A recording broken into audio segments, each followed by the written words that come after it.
welcome to the Control Zone, the video game podcast that covers everything from Tetris to Titanfall. I'm your co-host, Rob, aka King79, and with me, as always, is my other co-host, Mr. Rikki32. Hello. And this week, we are joined by a third person, a special guest. Special guest, introduce yourself, please. Hi, my name's Si. It's great to be here. Thank you very much for inviting me on, guys. Yeah, no worries. Not a problem. Not a problem. How are you, gents? You all right? Yep, real good. Yeah, Thanks, good. Rob. Yeah, good. Thank you very much. Yeah, Excellent. So we're back again with another episode, and I believe this is episode 6. it is indeed. Or We is haven't it? got- Or is it 7? No, it's definitely 6. Right. Unless you include episode 0. in which case it Yeah. Unfortunately, our episode numbers are starting to outweigh our subscribers, aren't they? So we need to boost them up a little bit. Otherwise, we're going to go back to episode 1 again. When you say that, but the Twitter feed's doing quite well. Yeah, I saw we're over 100 now, aren't we? We've hit 145, Wow.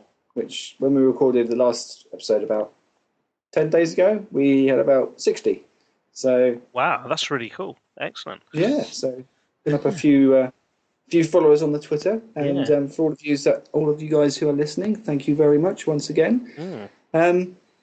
So yeah, we'll crack straight on into it. I mean, what have you been up to, Rikki, in the last week, 10 days or so? Well, okay, so of course, when we spoke last time, we had the death in my family, and we had the funeral, which was last Monday, and you were there, weren't you, Rob? So I was. You do know what I've been up to, so it was in the front row. You were. I don't know how you mangled that one, did you?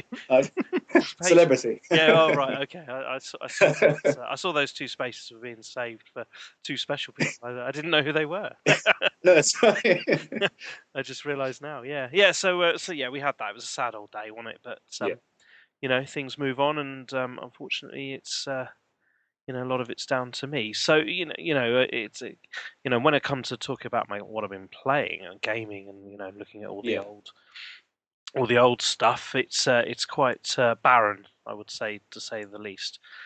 And well, that's understandable. That is definitely understandable. Yeah. And I'll just pause a second because Hull have just scored. So there we go. So we're going to give you live results. Hull 1, Brighton 0. Of course, whoever listens to this will know the result by now. Okay, so Yes. that was last week. So like the funeral's taken up pretty much most of my week and all the afters of that.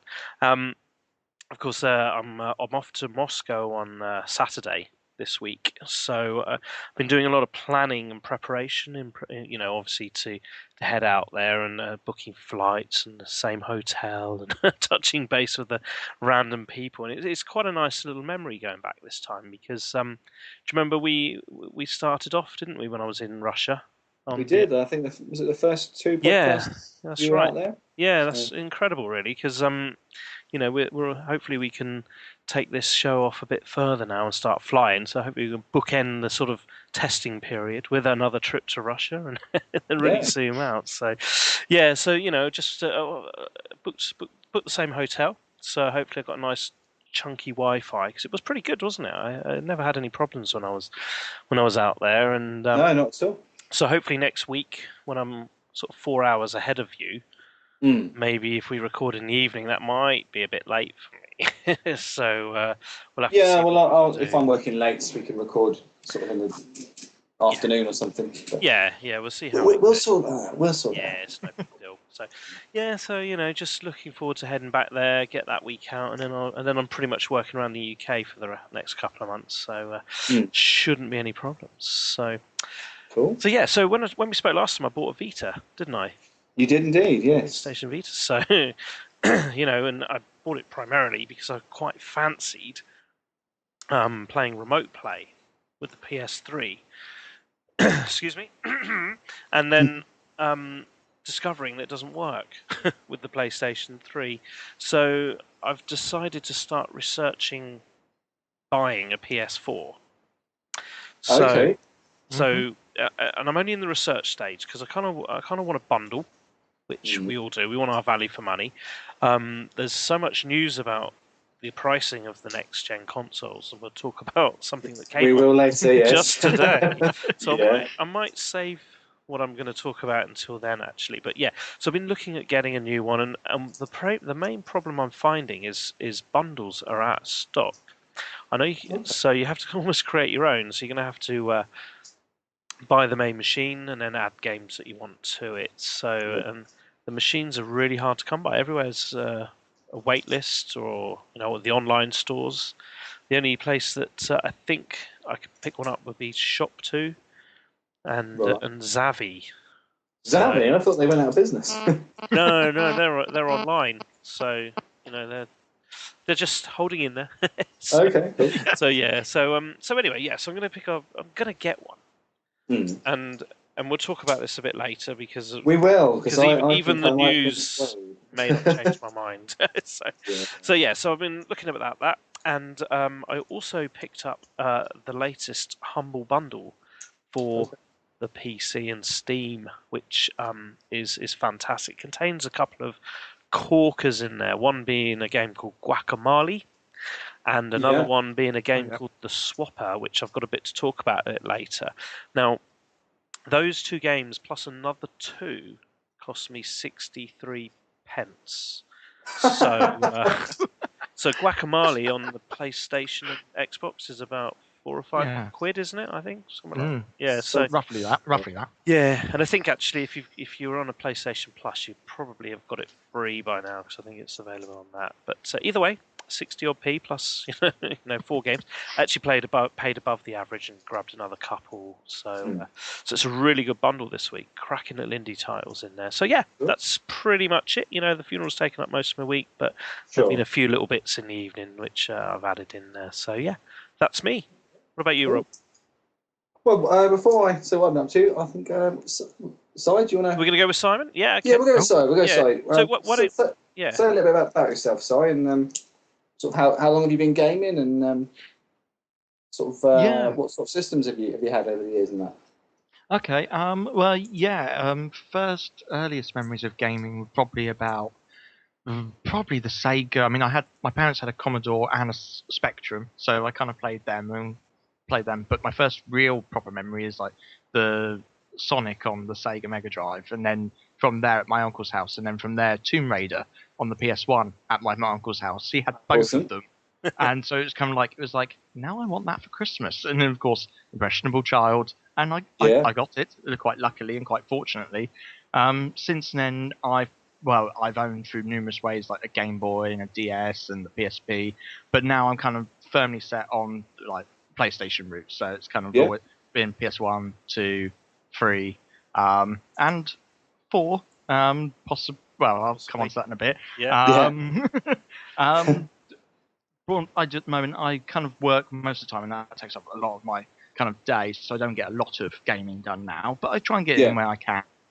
And of course, you have family life. I have a partner who I've had for a couple of years now, and her 6-year-old. So we've just moved house in November, and it's all kind of been a bit hectic. So things are now settling down into a sense of I've got time to play with and stuff here and there. So it's good, and it's gaming's on the up now. It's been a lot more recognised as a good thing rather than a negative thing, I think. So. Oh yeah, definitely. I think when we all started out, it was gaming was for kids, and if you carried on gaming as you got older, people thought something was wrong with you. But it's definitely the norm now. Exactly. It's more mainstream, isn't it, these days? So no longer do we have to hide the Zap 64 magazine underneath the bottom drawer, do we? Hide it underneath the porno mag. That's right. Yeah, exactly. So it's more mainstream now. So Si, tell us your handles, mate. How can we find you on the various networks and social sites? Of course, on the PlayStation Network, I'm LOST815, and that's all in capitals, no spaces. And then on Twitter, I'm Simon.Clark with an E84. Cool. So, okay, excellent. Yeah, that's it really. That's the only places I exist. The only two you frequent. So we'll make sure we drop those into any podcast notes or YouTube notes or anything like that. So if anybody watches, they might find you there. So tell us about how did you get to LOST815? What? I'm always intrigued. So I asked Rob about his tag on the first show. I'm intrigued about yours. Quite simply, of course, when they came out with PS3 and had the IDs, it was at a time when I was very much into Lost, the TV series, and I tried to think of something non-committal to a non-kind of giving anything away about myself.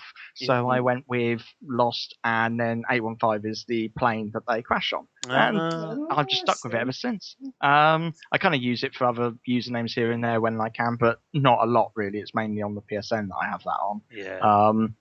And I'm just stuck with it. Even if they offered us the chance to change it, I probably wouldn't. I'll just stick with it. So they don't. You can't. Can you change it on the PlayStation? I know you have to pay on not the Xbox, yet. don't you? No, okay. Yeah, not yet. It's one of those things that people keep raising in forums, and they say they will review it when they want to. But I think there's a lot.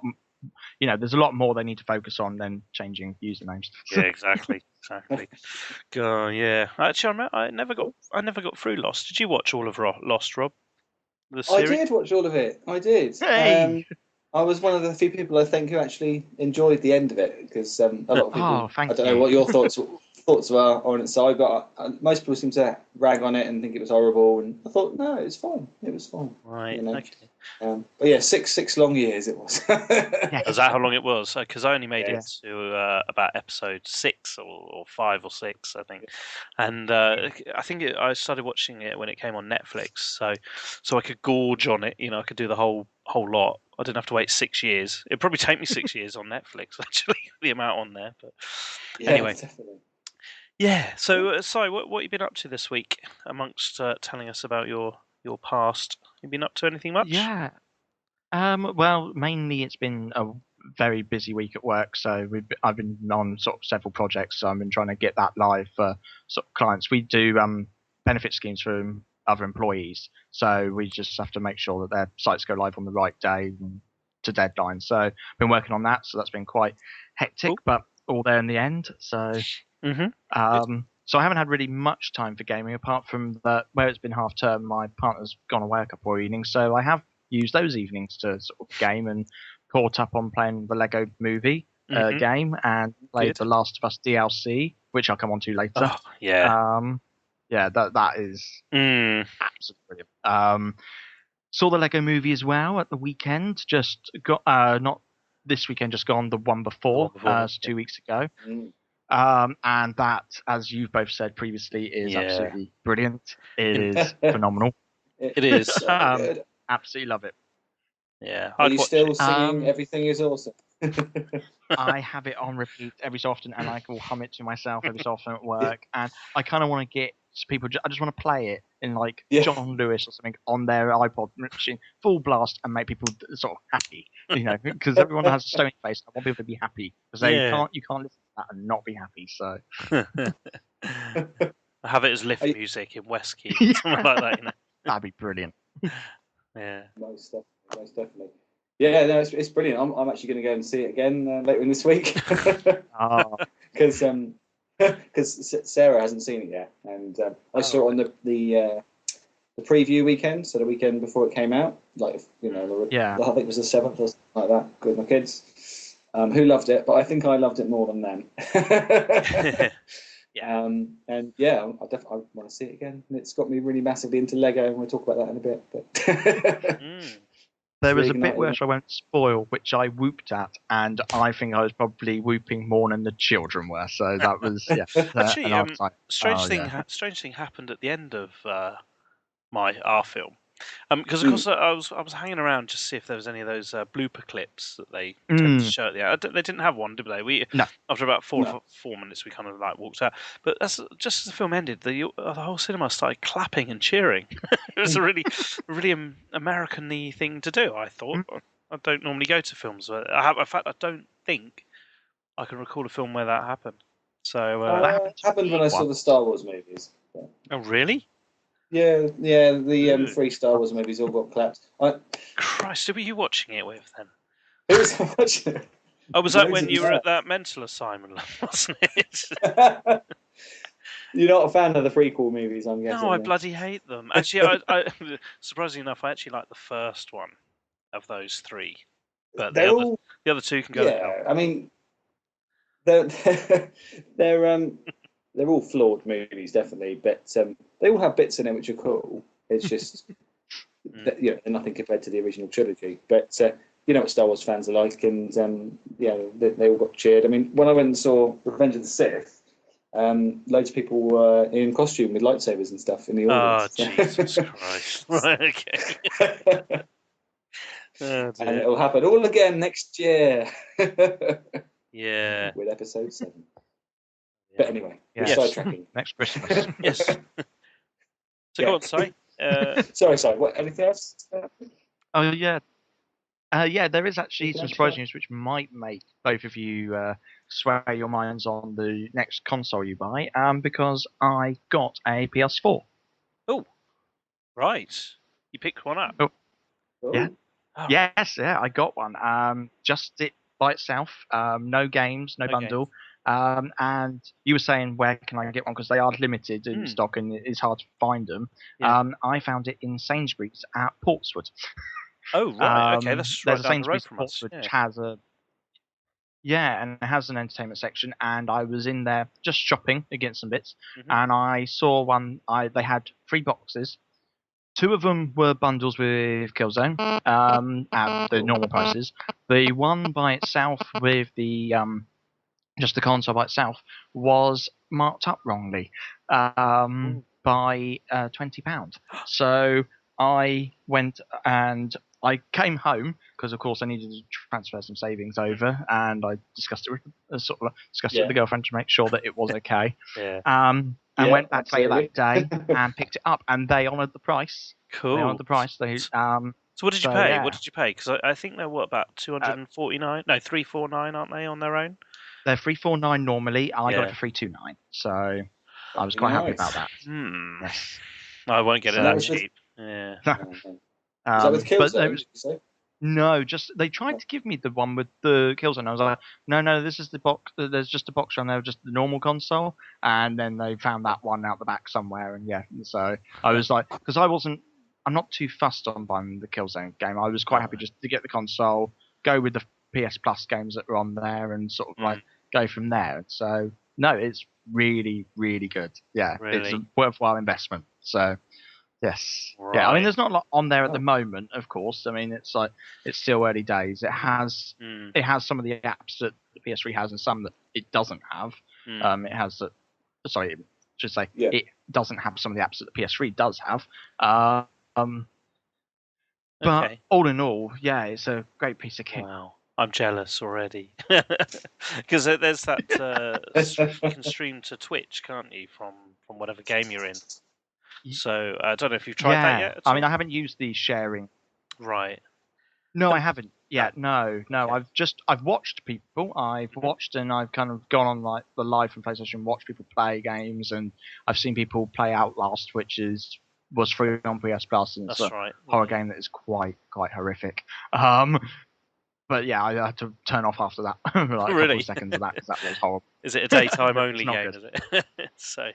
It's a daytime, windows open, you know, birds singing game. Everything is awesome in the background. But then I've played...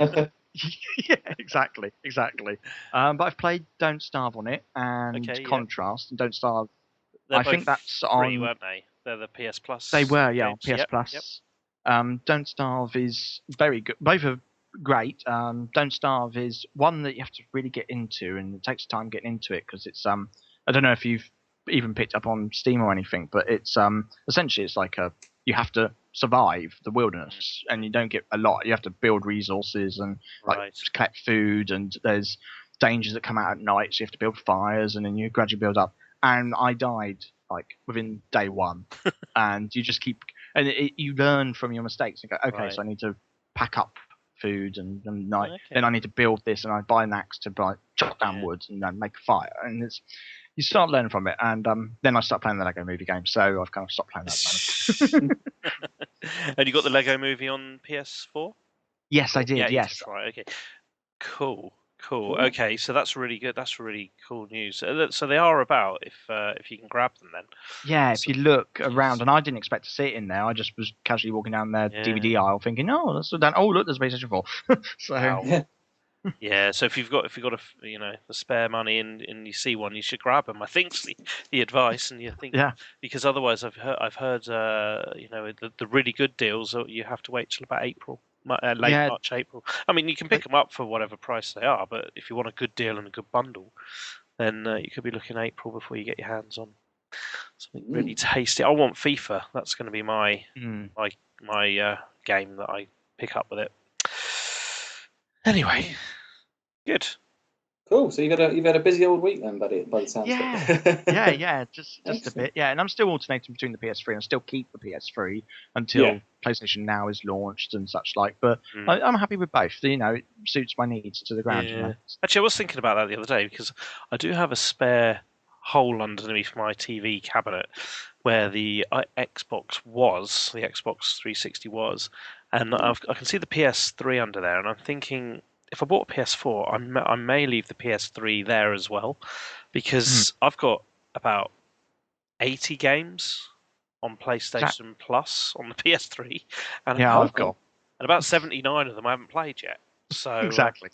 So I need to leave it there. So I may play them one day, but maybe PlayStation Now might sort that out. Who knows? So where's your 360 kept then, Ricky, if it's not under the telly? Okay, well, one of them's up by the PC. Yeah. And the other two, the kids have them. One each in the kids' rooms. Yeah. I'm not buying any more. Maybe an Xbox One, but that's it. I've had it. Yeah, I know. But we'll talk about that later. Yeah. Definitely. Yeah. Good. Okay, good. Rob? Well, I suppose I better say what I've been up to, hadn't I? Well, we recorded the last podcast, I think it was a Thursday night, wasn't it? And the day after that was Valentine's Day. And yes, the storm. All hell broke loose in the New Forest, and a big storm came. And yes, it was lots of fun and games. For those of you who don't know, we all live on the south coast. We don't live in the New Forest, but we live nearby. And I was over in the New Forest for the weekend. Had no idea there was going to be a massive storm coming. And I was on the ferry over to the Isle of Wight to pick up my daughter after she finished school. And we're leaving sort of on the Livingston ferry, and it was nice and sunny. And I was thinking all these rumours about bad weather, what they're talking about. Got to the island, picked up my daughter, and then suddenly they said, the ferry's been delayed due to bad weather. I'm like, right. And the storm was basically coming in, and the weather was getting so choppy out in the Solent that there was a risk that the ferries were going to be cancelled, and I didn't know how long for. Right. So there's a possibility I was going to be stuck on the island. No. Going back to Lost again. Yeah. We were just waiting for a polar bear to turn up. Don't spoil it for me. Although in 5 years' time I would have forgotten that. But go on. Yes. So we're waiting at Yarmouth, and they were saying, we're going to review it in half an hour or so, and we'll see what's going on. So I'm getting a little bit worried here, but my daughter wasn't too bothered because I brought over a little present for her because we'd seen the Lego movie previously. So I picked her up a Lego set from the Lego movie, the Cloud Cuckoo Land little castle thing with the Uni Kitty. Pink fluffy stuff, yeah. That's right, yeah. But it comes with a couple of cool little minifigs as well and a robot, one of those robot bad guys. And she was like, "Daddy, you have the robot. I'll have the rest." I was like, "That's okay. That's a deal." So we were making that set at the terminal, which was distracting her. And then they said, "Yeah, it's about 40 minutes later. They're like, yeah, we're going to run the ferry." Jeez. Got on the ferry, and off it went. And then the rumours were sort of going around on the ferry that this was going to be the last boat off the island that night. Got halfway across the water, and then the boat stopped. Oh, jeez. We were like, no, we can't go back. Because the issue was that the current was so strong coming into Livingston River that the boat couldn't go down it. Jeez. Because Livingston River is quite narrow because they've got these huge, great big boats that just aren't fit for purpose. But anyway, that's another story.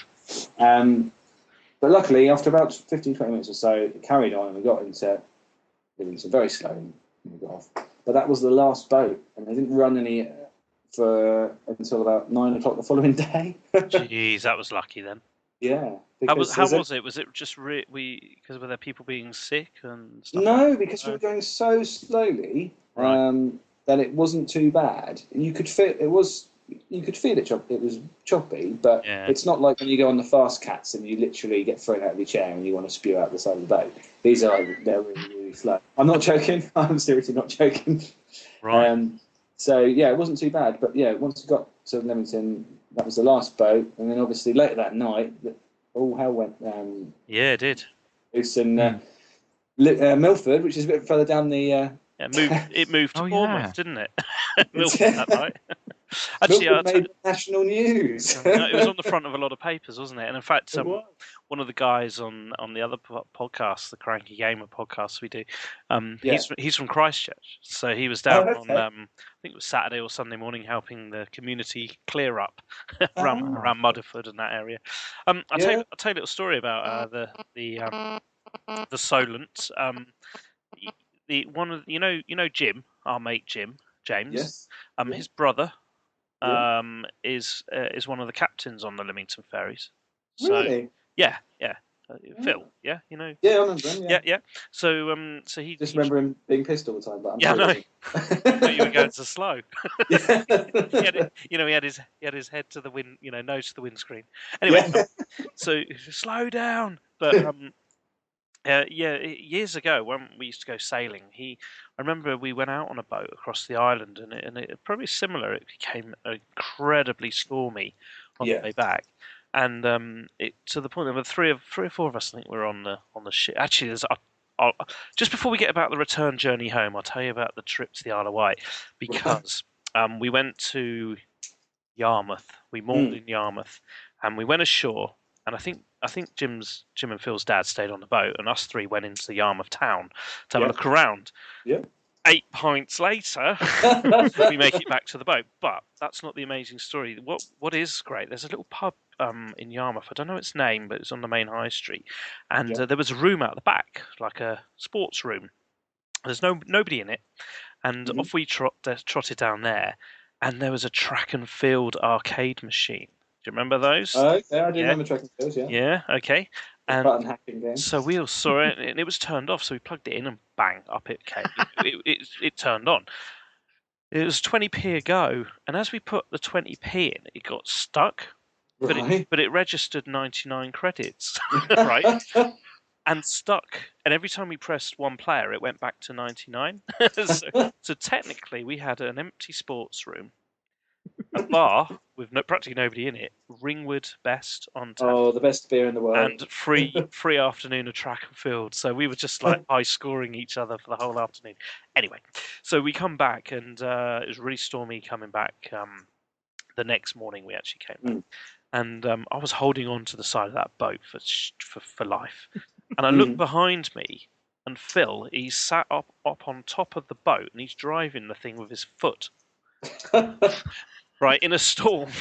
And at that point, I just turned back round and chucked up over the side.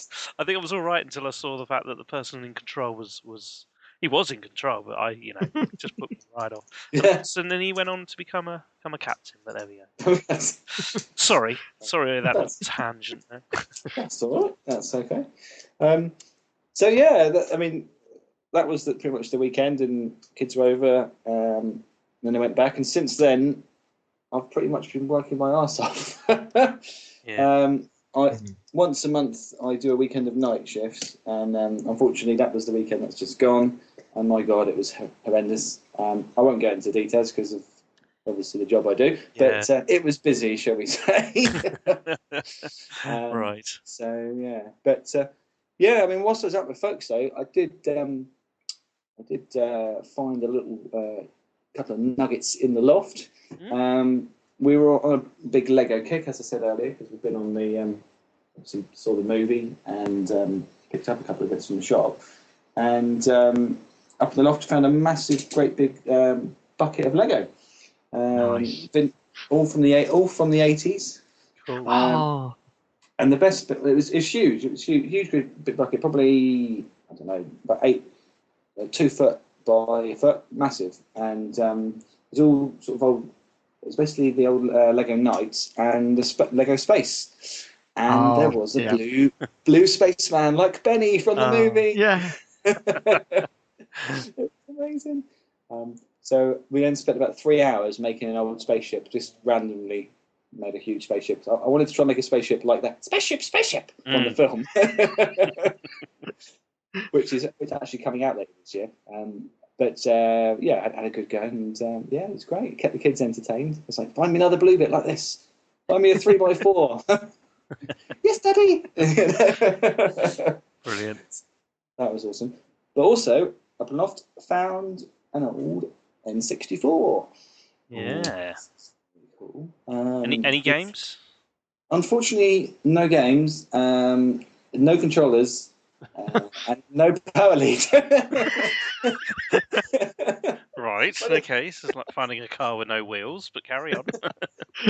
But the console, nonetheless. Excellent.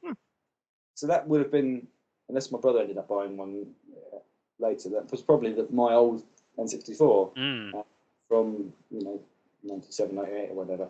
So God knows where all the leads and stuff went. Well, they won't be too hard to pick up, will they? They're not. I've already looked on a couple on eBay, and they aren't particularly expensive. I think the power lead's about £8 because it's got that huge, great big thing. Okay. Yeah, don't buy anything until I've made a phone call. All right, I know somebody who for the last 10 years has been going around car boot sales, and he's probably got about 10 N64 complete sets and bits and bobs. So he may have extra leads and stuff like that. So I'll just drop him a line, see what he's got. Yeah, what do you need?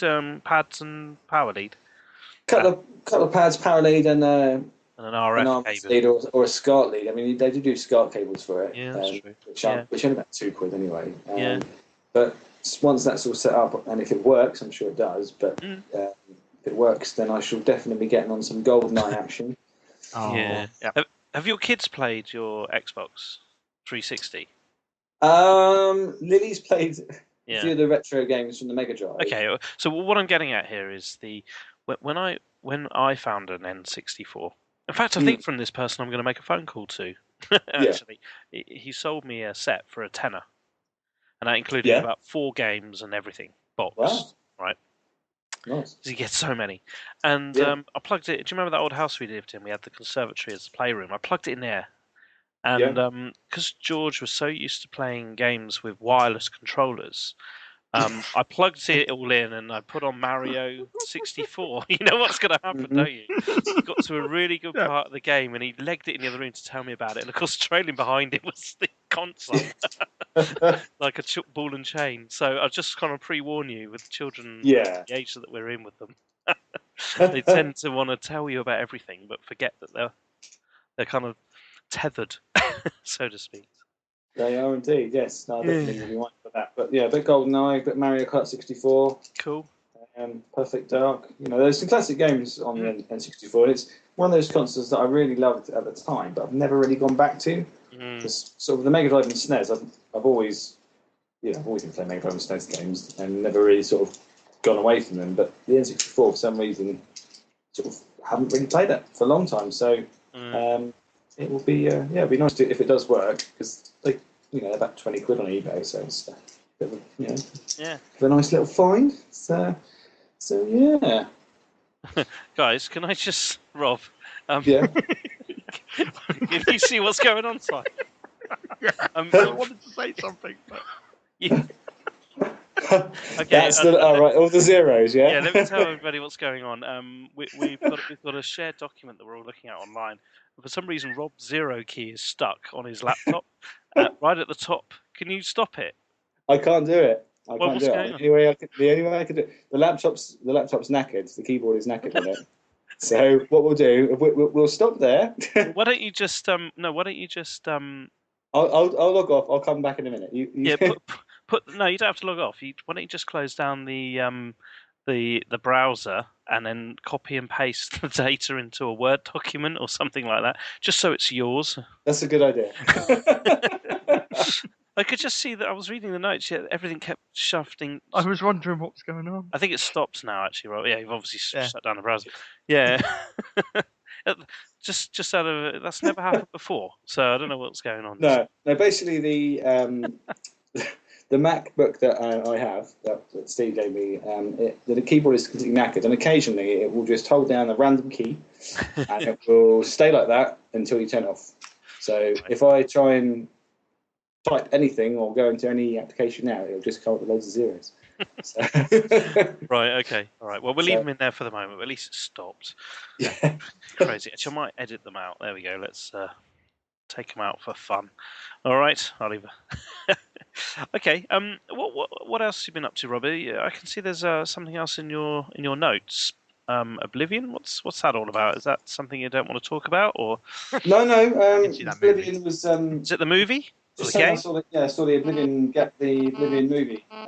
Tom Cruise. Tom Cruise, yeah, and I was actually quite surprised because I heard a lot of reviews that it was pretty crap. I don't know if you guys have seen it. Yeah, I saw it earlier in the year. Yep. Yeah, I was actually quite surprised. I thought it was actually all right. Yeah, it's okay. It's good sci-fi film. It's a good story. Yeah. Tom Cruise doesn't seem to age ever. No, he doesn't. I actually preferred this to. Crikey, what's that other one that was had Idris Elba in as the captain? Pacific Rim. Yeah, that's it. Yeah, with the giant Pacific Rim. Yeah. Actually, I might go back to it because I really enjoyed. I'm going to talk about the game in a minute, Titanfall, and I suppose it's kind of almost the game of the movie, isn't it? Yeah. So I might maybe I should see it again. But yeah, Oblivion. Okay, cool. You watch that on DVD, Blu-ray, Sky. No, it's just on. Sky Premier this week, so okay. I gave a little watch. But it's very similar. I mean, this is a big spoiler, so if you haven't seen Oblivion, then mute your headphones. Yeah. So, Mum, turn off your headset now. What do I do? I'll just listen. But the plot is very similar to Moon. Have you seen Moon? Yeah, where he's on his own. Yeah, big twist in Moon is exactly the same twist in Oblivion. Yeah, so, bit of a stealing of the plot there, but no, I just was going to mention it, but yeah. Otherwise, I've been picking up a few bits and pieces. I have picked up 3 games this week, which I'll talk about in a bit when we talk about what we've been playing. But non-game related, it has been a week of Lego. I said I've picked up. Well, I've got my daughter a Lego set. I also got my son a Lego set as well, and he opted for the Superman set, Man of Steel. Right. Superman versus General Zod, which is a very cool little set. Little car and stuff, which is awesome. And for myself, because I had Lego too, obviously, bit of the old Lego Star Wars. You got any of you guys sort of? I don't think you're really into Lego, are you, Ricky? But kids are. Yeah. I very much like Lego. I don't have a lot myself, only little tiny bits that I've got with the games, but I've got some stuff at my parents' house, including the 80s Spaceship Man, even with broken helmet. So, awesome. And I picked up Lego Star Wars General Grievous and his wheel bike, which is a very cool little set. I do love a Lego Star Wars, and that's sort of get a bit obsessed with it now. I keep looking at stuff on eBay and it's like, yeah, I need some more Lego. So I fear that this could be a new thing, and Sarah's really big into her Star Wars as well, so she's planning things. Well, of course, you just got a free a free Falcon. Yeah. Yes. Yeah. Steve, it gave me a vintage Millennium Falcon, and my other purchase this week of note was an X-wing to go with the Falcon. Oh. Which is not a vintage one. It's one from 2011 from Trench Run set, but it's very nice. It's massive. Really? That's where you got to move. Yeah. You're disguising it under some other pretense, but it's to fit in all your models. I'll tell you what. And if anybody listens to this, so that's now 3 listeners. That's my mum, Rob's mum, and now Simon's mum. We're all gonna. I watched your YouTube channel the other night, Rob. And there was Freddy King 79. That's the one. Yeah. And you talk about there's one video on there that is it's heartrending, and I think you're going to know the one I mean when I say in a minute that you're very emotional on it. and it's about why you collect the figures. Yes. So that would probably include the Star Wars figures and all that. I won't say too much about it, but for somebody who just sat staring at the camera for about 15 minutes, I was really gripped to what you had to say about it. It was very intelligent stuff, and almost could move the common man to tears. Some of those bits at the end. I reckon you've done some cuts of the video where you had to probably stop. Yeah. Or was that one take?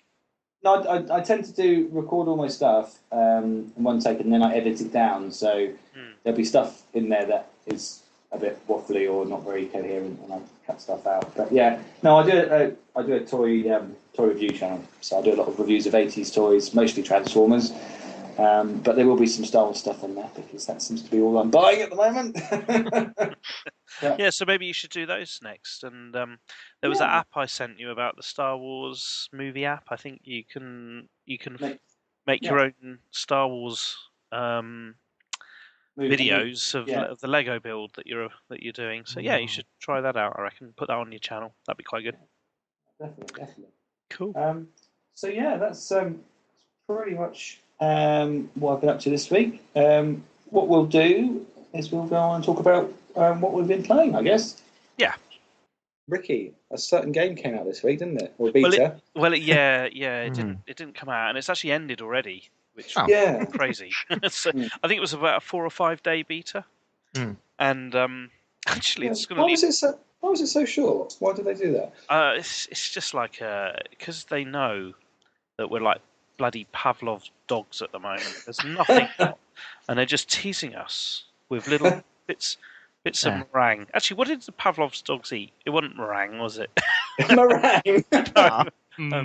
Anyway, probably dead animal or something. Yeah, I don't know, but there's just nothing out. So there's been a few releases, and I'll talk about one in a minute. But Titanfall, Xbox One and PC. So there's a very interesting piece of information I saw about that today, and I might mention it in a minute. But yeah, it's going to be the biggest multiplayer shooter this year by far. It's huge. It's immense.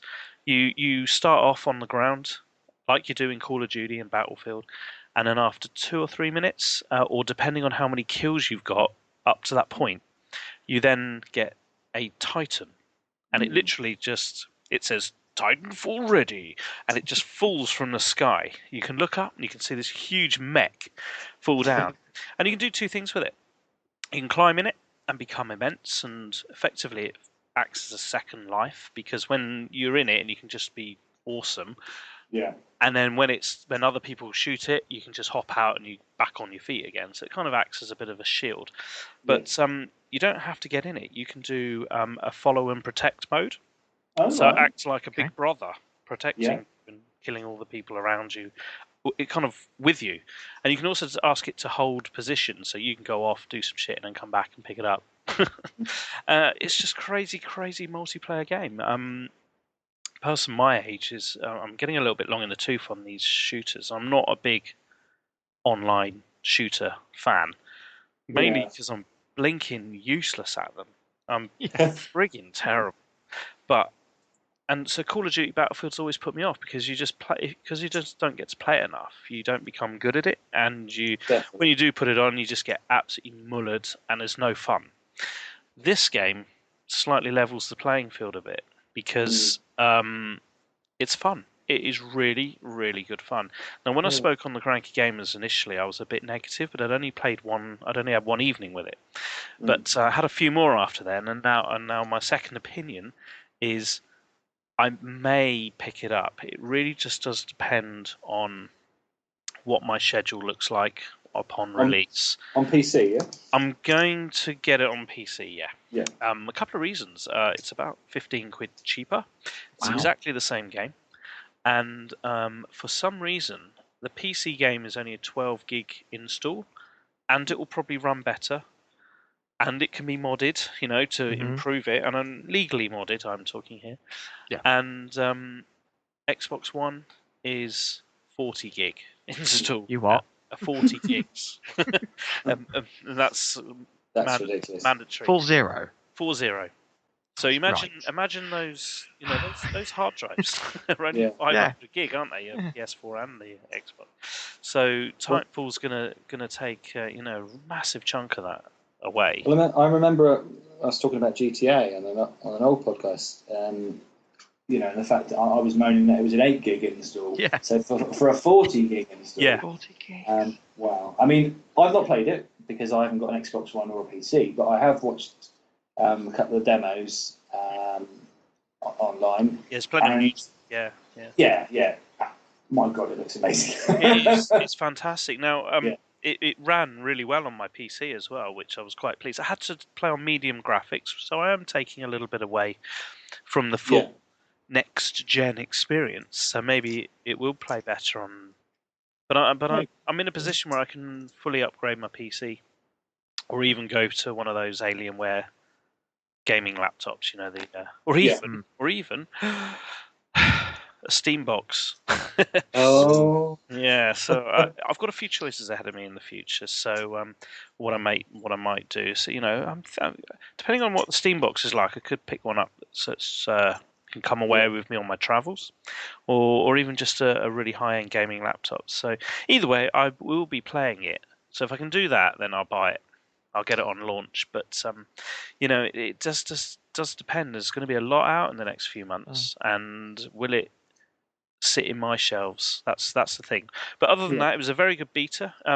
Believe it or not, my 12 gig downloaded in 20 minutes. Nice. Really? Yeah. I've got pretty good broadband as well, but I would imagine those servers were pretty much let's give them maximum power during the beta upload, and it came down really quickly. It's really, really good. So it's going to be huge. People will know whether they want to buy this or not. I don't need to recommend it. It's the original people who did Modern Warfare. Call it Modern Warfare. So a lot of people left and they went off and they did this. Oh yeah. So that's why it plays very similar. So I mean, looking at I haven't played it, but looking at the visuals and stuff, I mean, it's like nothing you've ever seen before, really. And I think it's going to do for the Xbox One what Gears have ordered for the Xbox 360. Because last week we were saying about how there's a possibility that Gears may cross to the next generation because Microsoft have bought the license out. We were saying we probably didn't think that was a good thing, and we looked at like Halo as a comparison as how that didn't really cross over too well from the original Xbox to the 360. Yeah. And I think this could be this could be something. Well, it's going to be big, obviously. It doesn't need a genius to determine that, but this has opened up my eyes to the next generation. After being quite indifferent to it, I was like, wow. Yeah, exactly. And it's just one of the main things. It's really just good fun. Yeah. I was. There's a few moments where I had smiles on my face. I did one kill, which was, a fluke, but I did it. And in a way, I suppose, with the ability to maybe start recording stuff using the PC, using the systems I got, I did a wall run, like some parkour. I was wall running. Oh yeah. And there's one of the guns in Titanfall has auto lock on. Right. So if anybody, so it helps shit people like me. And it can lock on to 3 or 4 people at the same time, and with one bullet press, it'll go ping, ping, ping, ping, and kill all 4. And I didn't even have to really aim properly. So I was wall running. I locked on to 4 people. Well, I think it was a couple of people, not 4. But I killed 2 people while wall running, and I was thinking, shit, that must have looked really cool. But obviously, from their perspective, when they were being shot. So it's just really good fun. Can I ask you a question about it? Because it's on Xbox 360 as well. So would either of you consider buying it on that? Not having an Xbox 360 or the Xbox One or PC that will do gaming. Because I don't know whether it will be the one that sells the Xbox One if people can get it on the 360. Yeah, that's a very good point, actually. Yeah, and if it's a bit cheaper as well. I mean, there's, I think, the gig size is smaller. Yeah, probably. And the community will probably be bigger initially, wouldn't it? Because there's more 360s out there than there are Xbox One. Yeah, it just seemed a bit weird that they're releasing it on 360. You think they'd make this an Xbox One? Yeah, I'm such a noob when it comes to next gen. I had no idea that it was coming out on the 360. I'm the retro gamer guy, so I didn't know that. And that would possibly influenced me into maybe buying it for the 360. Because the next gen stuff is great, but the leap forward in sort of processing speed and graphics and everything like that doesn't seem to me to be as big as the jump from the previous generation and the generation before that. And you're still going to get the same gaming experience, a fun game. After about half an hour, the graphics meant shit to me because I was just enjoying the game. It is out a week later on the 360. And as you say, Rob, it's kind of like with the graphics, especially as it's only is it 720 on Xbox One? I don't know because a lot of their games aren't running full HD, is it? Yeah. So. That's a very good point, and I'm surprised because I was in the impression that it was only going to come out for the Xbox One. It would be the title, like I was saying 5 minutes ago. So forget what I said 5 minutes ago because that was all bollocks. Well, we'll ask Steve. Sorry, I've thrown a spanner in the works there. Get Steve to edit that out. Come on and throw on a spanner in the works. Sorry, guys. No. Good one as well. I mean, it might be the case that you got 360, Simon, or you... No.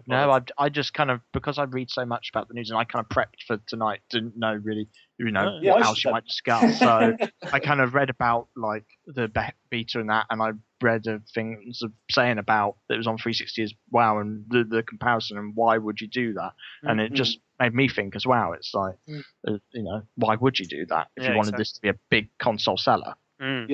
Yeah, that's exactly what I thought it would be. It would be like Gears of War, and very very interesting. Yeah. That's Good chat. Okay. So the other thing that I played, the next game that I played that came out this week, new release last Wednesday or Thursday, I think it was, and there were some additional pinball tables for Zen Pinball, on the PlayStation. And also on Steam as well. So I did purchase 2 tables because I think they're $1.99 each. Actually, no, they're not. The Vita one was more expensive than the PC one. Either way, I bought 2 tables. I bought they've released what's called Super League Football on Zen Pinball. So if you're a big football fan and you like your pinball, this is a pretty good addition to this group of games. So I bought, like I said, I bought 2 tables. I think there's about 6 they released. They released a Liverpool table, an Arsenal table. Right, okay, and then there was like Barca, Madrid, and all the other couple of Italian teams. It's really good, really good. Anybody who knows what Zen Pinball's like will know that there's a very high quality of 3D graphics going on, and a mega gameplay, absolute mega gameplay with it. So, and having it on the PlayStation is quite an advantage because it's cross-buy. So I purchased it on the Vita, and I can also download it on my PS3 and hopefully my PS4 in the coming weeks. So to say it was a little bit more money on the PlayStation is yes, it is, but you do get to play it on all formats that you own, so it's not too bad. So I played that. It's not bad. I'm going to play it a lot more when I head on my travels later next week. Once I get on the plane, and we did speak about playing PlayStation Portables on air flights before on a previous podcast. Yeah. I'll have to hide a copy of the Times in front of it or something, so people not as stupid as I thought. Okay, so the next game was one of the games that was part of the Humble Bundle.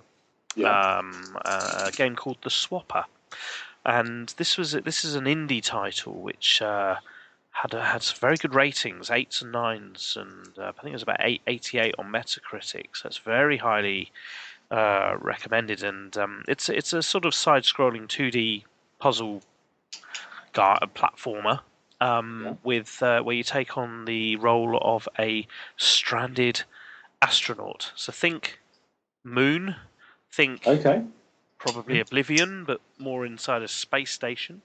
Yeah. It's the basic idea is you're this one astronaut, but you have what's called a cloning gun.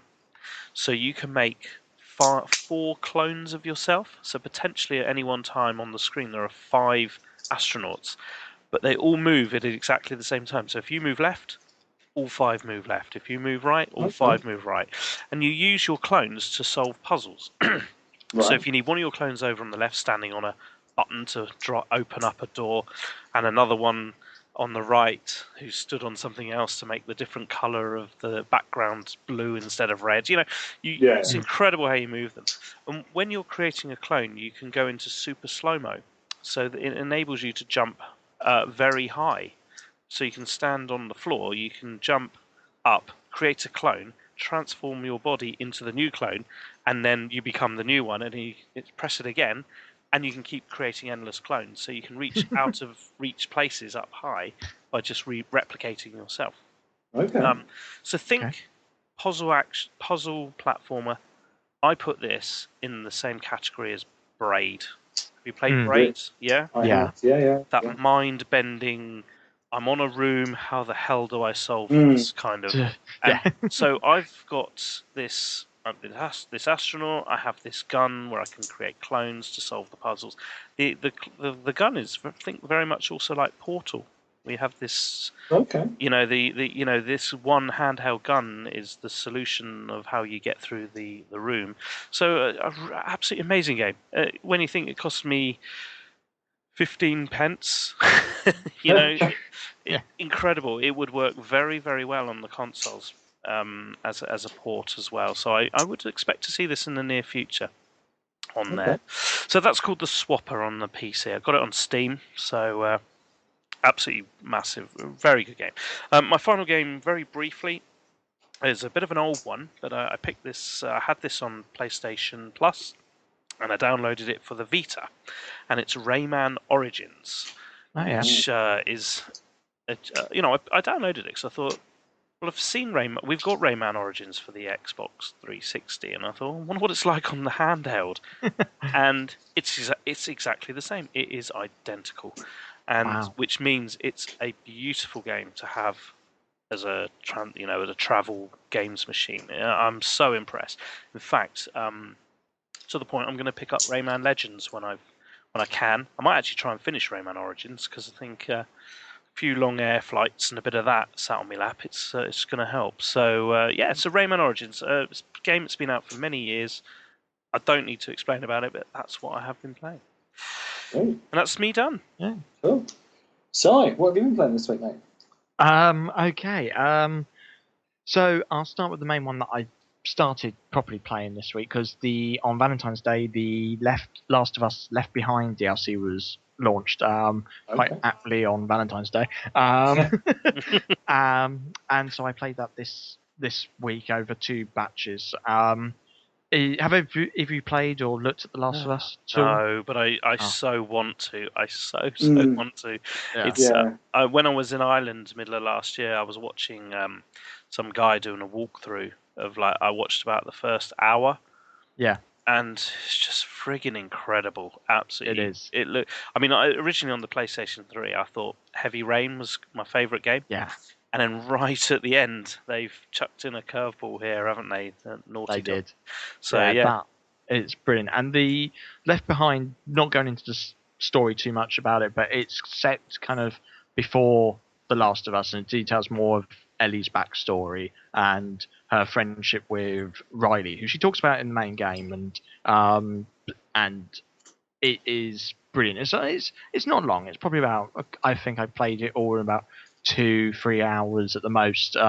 There's a lot of kind of exploratory, just like walking around and feeling the environment, as opposed, I just spent time just looking around and stuff, getting back into that world again. But yeah, it's incredible. The twists, it's unbelievable. It's just, I can't. That's all you need to say, isn't it? Yeah, it's very hard to say something about it because I don't want to reveal anything about it to anyone. Did it cost very much to pick up the DLC? I had the season pass, so I bought the season pass when I first got Last of Us. So that was what, $15.99. So I think so there's more coming, yeah. No, so the season pass got you a documentary and then all the DLC like multiplayer maps and then all the kind of like bits in multiplayer and then this single player DLC free. But they have revealed this is potentially I've listened to podcasts with the sort of developers and they've said it's pretty much the only single player DLC they're releasing for the game. They're kind of like, well, one more kind of multiplayer thing and that's it. done, as it were. So yeah, they have to move on to the PS4 now, probably. Exactly. Don't they? Yeah. But no, it's I would recommend getting Last of Us for the PS3. It is. I think personally I'll probably end up either A, waiting for the game of the year because it bloody ought to be, or B, probably both, hooking up to PlayStation Now. Yeah, because they do say that this is one of the games that's guaranteed to be on there, don't they? yeah, it's a foregone conclusion if that's not on there. The thing is, tell me, would I, am I missing out waiting on that long really by not playing it? Because I know it's a fantastic game. Does it have replay factor for you, Simon? Do you think you go back now you know the whole story? Yeah, in actual fact, I when I finished it, I stopped. I didn't want to go back into it straight away. I just wanted to kind of like process. I needed to process what had happened through the whole course of the game. And it's only now that this DLC came out that I thought, oh yeah, go back into it. And I've actually kind of been thinking, I might kind of go back and play it, because once you finish it, there's like plus options enabled where you get all your resources that you had in the game and you just play through with that. And you kind of like, but the enemies are a bit harder and things are a bit more difficult and stuff. So I'm thinking of toying with going back through it again to, of course, get the stuff that like I missed, like collectibles and that, because I only got like one trophy for it. And really? Because the trophies are sparse because you have to like almost go. It makes you go through it again and relive it again. So it's in answer to your question, I think you can wait. It's a great game. I just don't want you to wait and then find out what happens, and then you don't get that enjoyment of actually experiencing it for yourself. But I'm actually pretty good at avoiding stuff. Let me just explain. I've still yet to complete The Walking Dead. Oh yeah, okay, yeah, of course, yes, you have. So yes, so if you've avoided that one, which I have got on the Vita, so that's another one. You must finish that. Finish that while you're in Russia. Well, that's going to be. Don't worry. Next Sunday morning, 7 a.m. I fly out and I'm doing episode 3. All right. Yeah. So when we talk finish next that. week. All right. But yeah, no, The Last of Us. It is an incredible game, isn't it? From what I've seen, and you back that up 100% really. And DLC. I think it's definitely one I'd want to play at some point, but sadly I don't own a PlayStation, so you'll have to wait. Anyway, what else have you been playing, buddy? I won't go into too much on the others that I've sort of put down, but the other one I've been playing big at the moment is, of course, the Lego Movie video game on PS4, and it is brilliant. If you've seen the movie, as I think you were saying last week, Graham, weren't you, that you've played it, and it follows the movie almost to the letter, and it's brilliant. It's so good for it. It's so funny. It's so enjoyable to play. I don't know whether you experienced this, Graham, but the one thing that has really irritated me is the sound quality. Okay. I don't know whether it's the PS4 version, because it seems to have got better now as I've got further into the game.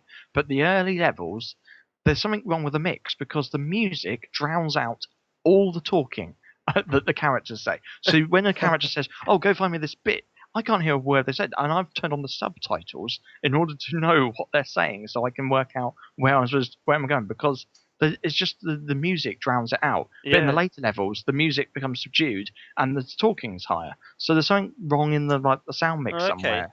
Oh, that's not good. I don't know whether I picked up on sort of retail, so I don't know whether it's a issue on it can't be an issue on the disc. So it's either something that might be able to patch soon, or maybe it's just me and my hearing. But just not being able to hear like the sound and can only hear music. But other than that, it is brilliant. It is fun to play. There's so many characters in it that it's one of those Lego games, isn't it? You just collect all the characters and keep going with that, and exactly. It's fun. Yeah. I see on a bit further on your list, you're also hitting up the other Lego game. How are you finding playing two Lego games in side by side? It's funny because that's multitasking. That is.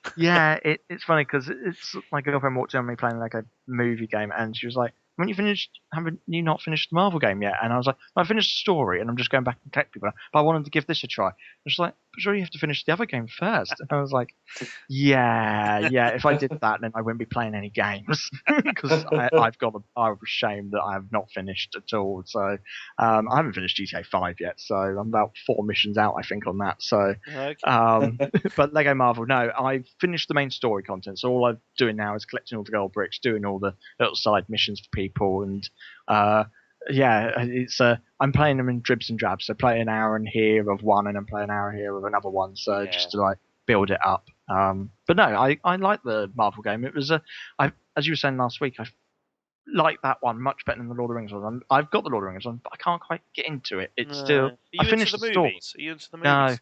No, nor am I. I've got Lord of the Rings on my Vita. In fact, I've also got it on Steam, and I've started it on both, and I'm like, I just can't get into it. Yeah, I like it, and I finished it, but I just don't want to get. I will go back and eventually get all the characters so I can get like 100% and get the platinum, because they're easy games to platinum, those games. But it's just like that. I'd rather play Marvel over Lord of the Rings. In fact, I'd rather go back and play the original Star Wars saga than play Lord of the Rings one. So I just segue. Yeah, definitely. I think some franchises do port over in the Lego to games better than others. I mean, we were talking about it last week, but like the Indiana Jones game. I mean, the movie's amazing, but the game just was lacking something. The same with Batman as well. Some are better than others, and I haven't played Marvel or what's coming out next? Is it The Hobbit? It's The Hobbit, yes. See, I'm not into that either, and I haven't seen the films. So the second film plays like it is virtually a video game in itself anyway. But really. I have an idea that I need to. I've been meaning to email Traveller's Tales about this. I want them to make, because now the Activision license for James Bond has expired, and they've lost that now. I want them to make a Lego James Bond game, because it has all the hallmarks of being a brilliant Lego game. You could pick certain films, not the whole film, because otherwise you'd never have to install it. But you could have certain like films like Goldfinger, Skyfall, and that, and then have the different Bonds, different cars, different. It just lends itself so perfectly to it. So I think with the Lego games, they're sort of tied into what toy franchise they're doing next. So it'd be interesting. It'd be great if they got Lego Bond. But there's Lego Ghostbusters coming out, isn't there? The toy, So a Lego Ghostbusters game that could work. So. Did you hear one of the Ghostbusters has passed away? Yeah, he has. Yeah, Harold Ramis passed away today. Yeah, rest in peace. Yeah, he was only 69. So sad. Sad. But anyway, let's move on. Is that you done, Si, or have you? Yeah, no. The others just leave that. Yeah, that's pretty much it. No worries. But just before you go, what's this thing at the bottom? Are you going to talk about that a bit later on, or? I actually put that in the wrong place. I meant to put it up earlier on, and then I kind of just realised now looking at it, I go, that's in the wrong place. I'll talk about it very, very quickly. A couple of months ago, I went to Cambridge with my girlfriend because she was visiting friends, and they went out for the day, sort of Cambridge town centre, and I was looking for things to do. And the night before, I got an email from the hotel saying like things in Cambridge to do, and one of them was visit the Centre of Computing History. And so I looked up and I made a visit to it. It is it's in an industrial estate. It's just a kind of giant warehousey kind of thing, which has loads of old consoles, computers, PCs, army computers. I want to go. It is brilliant, and it was discounted for a month, so you only got in for a £5, but I think it's a tenner normally. And all the proceeds go to the the upkeep of the place and getting other consoles from people because they require donations. Do you get to play games and stuff? Yes, now, you do. Oh my god! So I went round and I probably spent road trip. I probably spent a good 40 minutes, an hour there, and you don't think you will spend the time there. I looked at it the side and thought, I'm going to spend like 20 minutes here. No, because once you get in, I thought it was just a room, and then there's a giant warehouse at the back, and it's just got every computer. It's got the old original Apples. It's got old big like mobile phones. It's got Spectrums, Commodores, all the different versions of Commodores. It's got N64, the original Pac-Man, Super NES, Sega Mega Drive, the Sega Mega Drive CD one, the Sega Saturn. It Pretty is much everything then. yeah, it goes up to PS2. But there was a kid there, and he was there the whole time I was there. I was playing on the N64 on. What was he playing? I can't remember what he was playing now, but he was just there the whole time, and I just like, can I go? No, I'll just leave the kid. I'll just play something else. But yeah, I played one text game on. I can't remember which computer it was, and I was just like, how am I this rubbish at this? How can I not do this? And it's just like, but it's brilliant. And yeah, it's they've got a little shop and a little cafe in there. It's just run by a couple of people, and it had quite a lot of families in there because it's just a nice place to take the kids just to leave them playing on computers for a couple of hours while you just wander around. So yeah, worth a visit, guys. Yeah. It's just outside the town centre, literally probably about a 5-minute drive from the town centre, and it's an industrial estate. So I will send you guys a link so you can pop it up on somewhere or anything. Yeah, so really good. Yeah. This Centre of Computing History, yeah? Yes, that's correct. Yeah, that's the name, yeah. Next time you're in Cambridge, definitely worth checking out, I think. Awesome. Cool. All right, then. Well, I suppose I better say what I've been playing. Yeah. I'm interested in your first game, Rob. Well, 2 of these games were recommended to me by a certain co-host of a certain podcast last week. First of which... Well, one of them was, I don't remember recommending your first game. Oh, maybe I did. Maybe I just said it was free. I only said it because it was free. World of Tanks. You said, let's pick it up and play. And I picked it up. Yeah. I don't think you bothered. But no. But yeah, World of Tanks. A free online multiplayer World War II tank simulator on the Xbox 360. And yeah, it's very, very cool.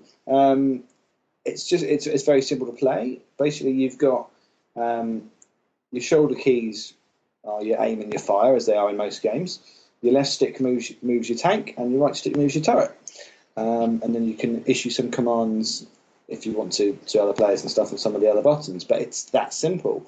And you just basically you start off with 3 tanks, and as you progress through the game, you pick up experience for killing other tanks, surviving missions, and you can customize your tank. So my tank has sprayed on the side of it, Bert. My tank's called Bert. Brilliant. And it's great. There is a strategic element to it, because unlike sort of most shooters where you're running around, you're ducking, you're in a massive fuck-off tank. Yeah, so it's probably quite slow-paced, isn't it? It is, and you're literally hiding behind buildings and nudging out and hiding behind trees. You just drive over trees. You can just drive over walls. Really, it's amazing. It's great. And there's lots of different sort of sizes of tank as well. You can have a little nippier sort of scout tank sort of thing. You start off with a Sherman. That's your main tank. It's obviously World War II. But there's loads of ways you can expand it.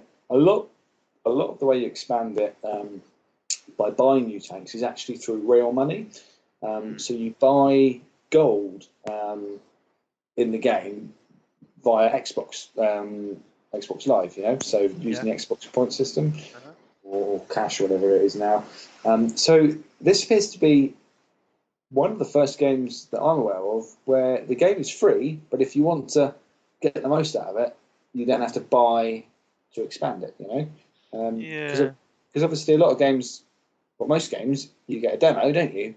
And then if you want to buy the full game, you pay for that, and you can't unlock any achievements. But in this one, you can still. You've got the full game to begin with. You can get achievements. I've already picked up a few achievements. Yeah.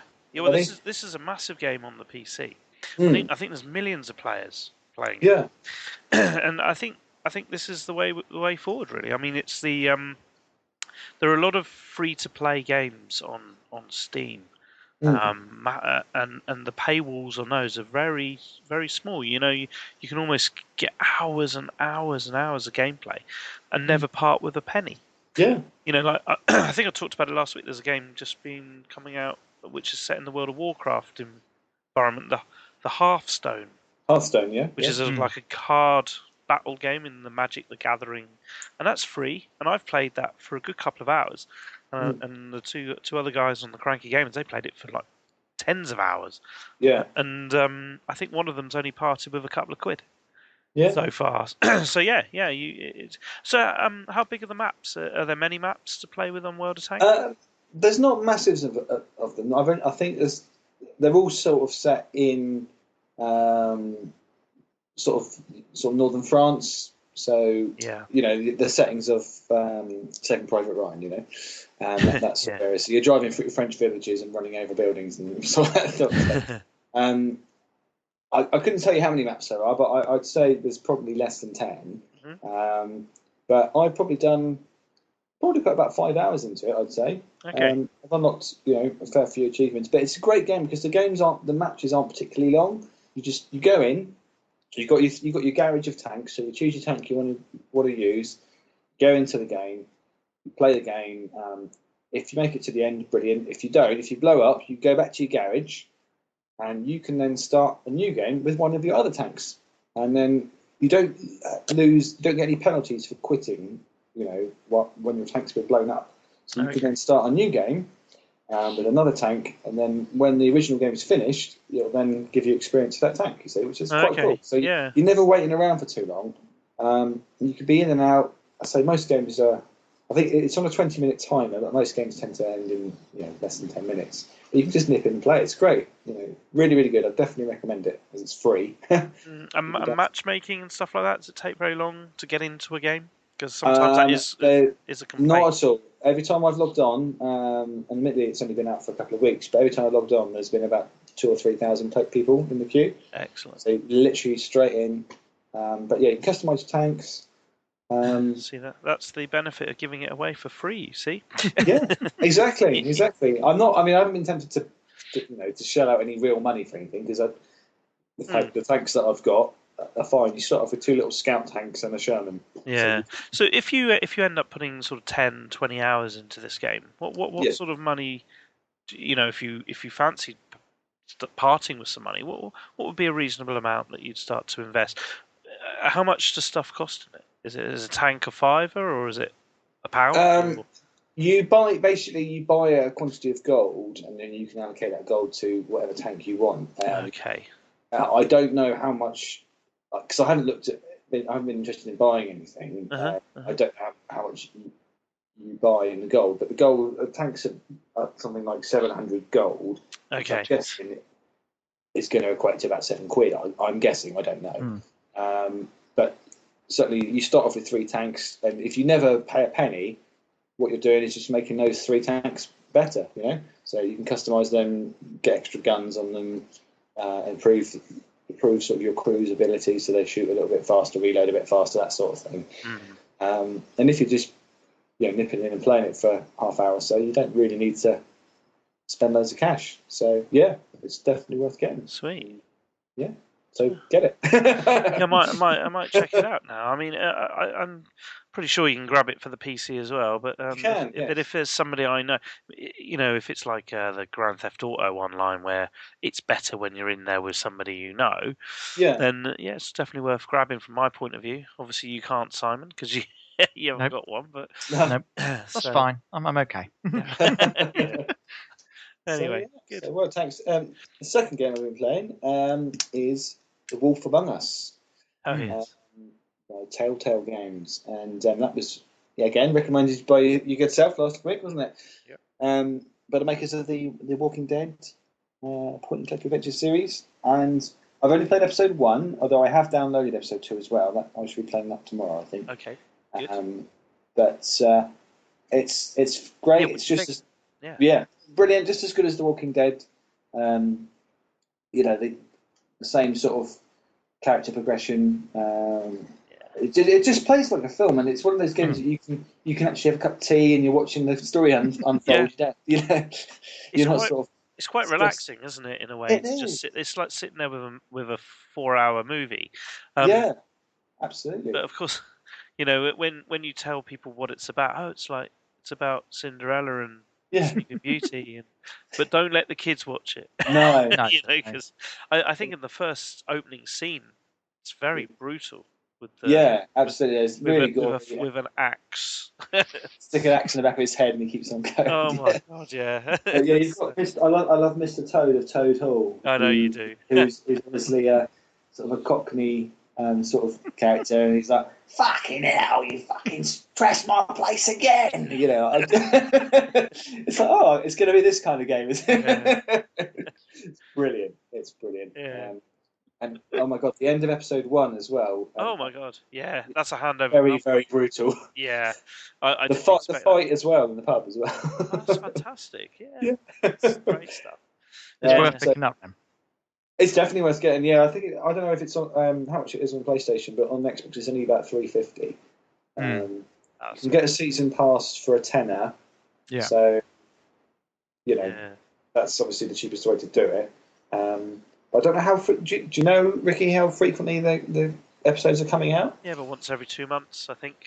Once every 2 months. Yeah, well, it's standard. I mean, The Walking Dead season 2, episode 1 was before Christmas, and episode 2 is season 2, episode 1 was, I think, the week before Christmas, and season 2, episode 2 is coming in the next couple of weeks. So is it? About 2 months apart, I think.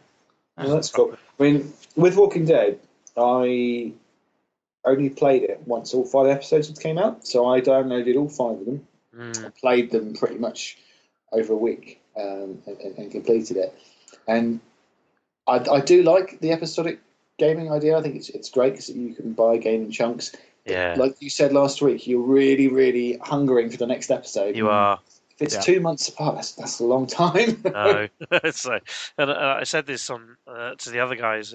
Hopefully I think it will be. I think because it's just pick it up, and it's going to be a short few moments of your life that you can just pick up the story. It's just like renting a film. Yeah. Picking up a film, £2 or £3. You give it a blast. I don't know how much replay factor there is to this. I don't think I think some of the choices were not as dramatic as they were in The Walking Dead. So, no. So like literally at the beginning of The Walking Dead, you choose to save the little boy or save the farmhand, don't you? And yeah. I've got The Walking Dead about 5 times now on different consoles, and each time I save the little boy. I don't know why. I'm not being compelled to save. Probably because I've completed it. I saved the other guy. Oh, did you? Yeah. Oh, I guess I'm a bastard. Yeah. Did you still go off with? Well, actually, don't tell me. Because one day I will. I'm 50. But with Walking Dead sort of season 2, I think I probably will wait till the whole thing's out. Yeah. Obviously, it's cheaper as well with the season pass, but you can only get a season pass when they're ongoing, can't you? You can't wait till when the season finishes. You can't. Well, I'll pick it up on Steam probably because at the moment I think they're doing the whole season plus 400 days. I picked it up for about £6. Yeah. Oh wow! So I've also picked it up for the Vita for about £6 as well, but it's not crossplay. But I also not this Christmas before. I also picked it up on the PS3 for about £6 as well. So I've got everything on it, and I've got it on the Xbox as well. I think I bought that in bulk. So I've got it on the PC, the Vita, the PS3, the Xbox, the N64, the Spectrum, and the Atari 2600. Yeah. So the Spectrum one's just text only. Yeah. Got it on the Etch-a-Sketch as well. Yeah, the Fighting Fantasy book. So one day you'll finish The Walking Dead, and then we can talk about it. Yeah, I'll probably need to because we'll be in it. I'm using it for reference rather than the game. Yeah. Cool.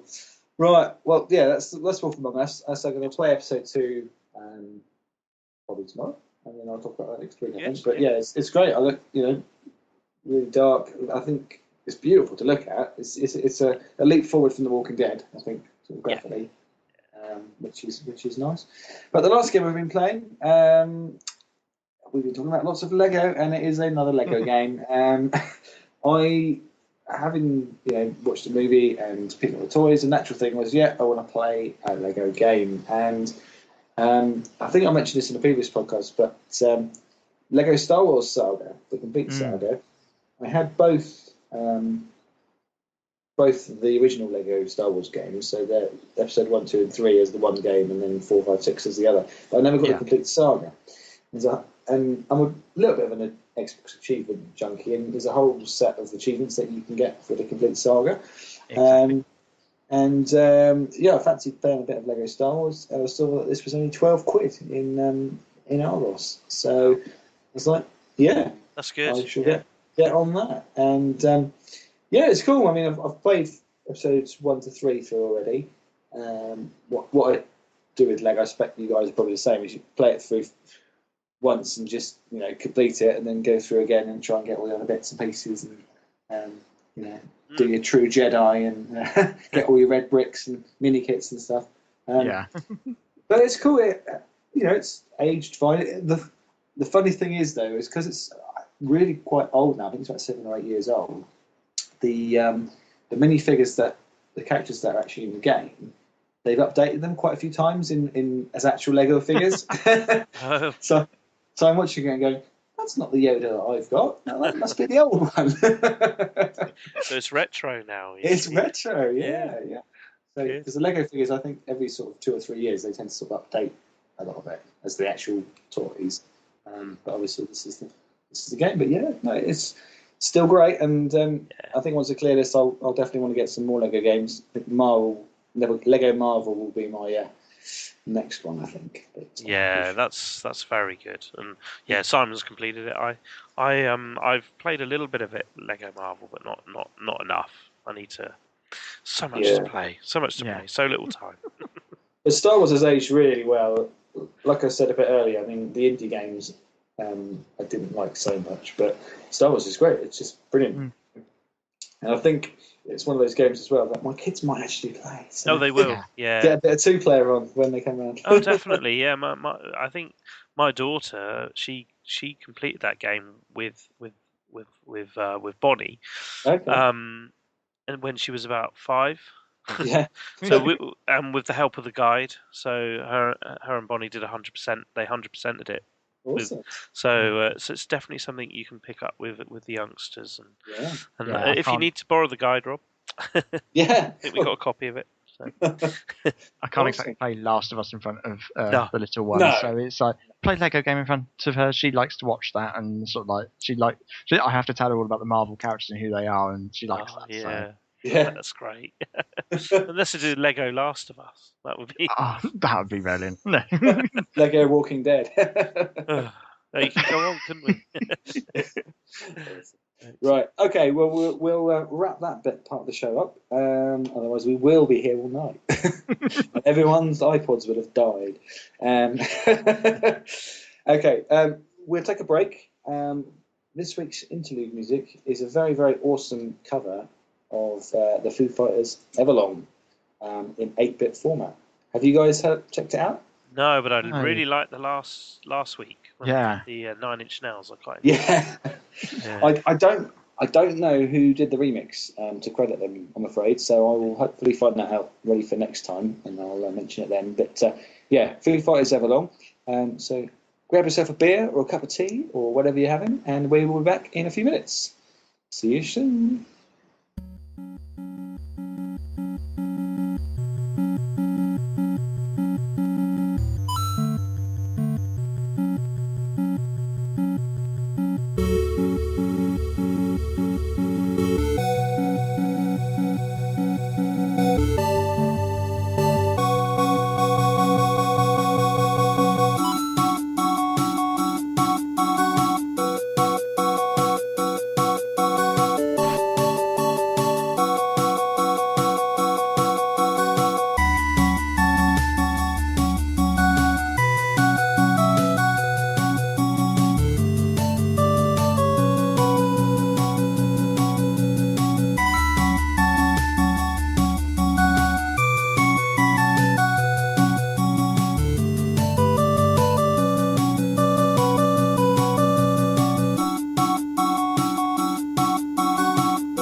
Okay, welcome back. Hope you like that awesome bit of chiptune reimagining or remix of the Foo Fighters Everlong. Yeah, as I say, I don't know who that's by, but it was fucking awesome, and I'll find out for next time.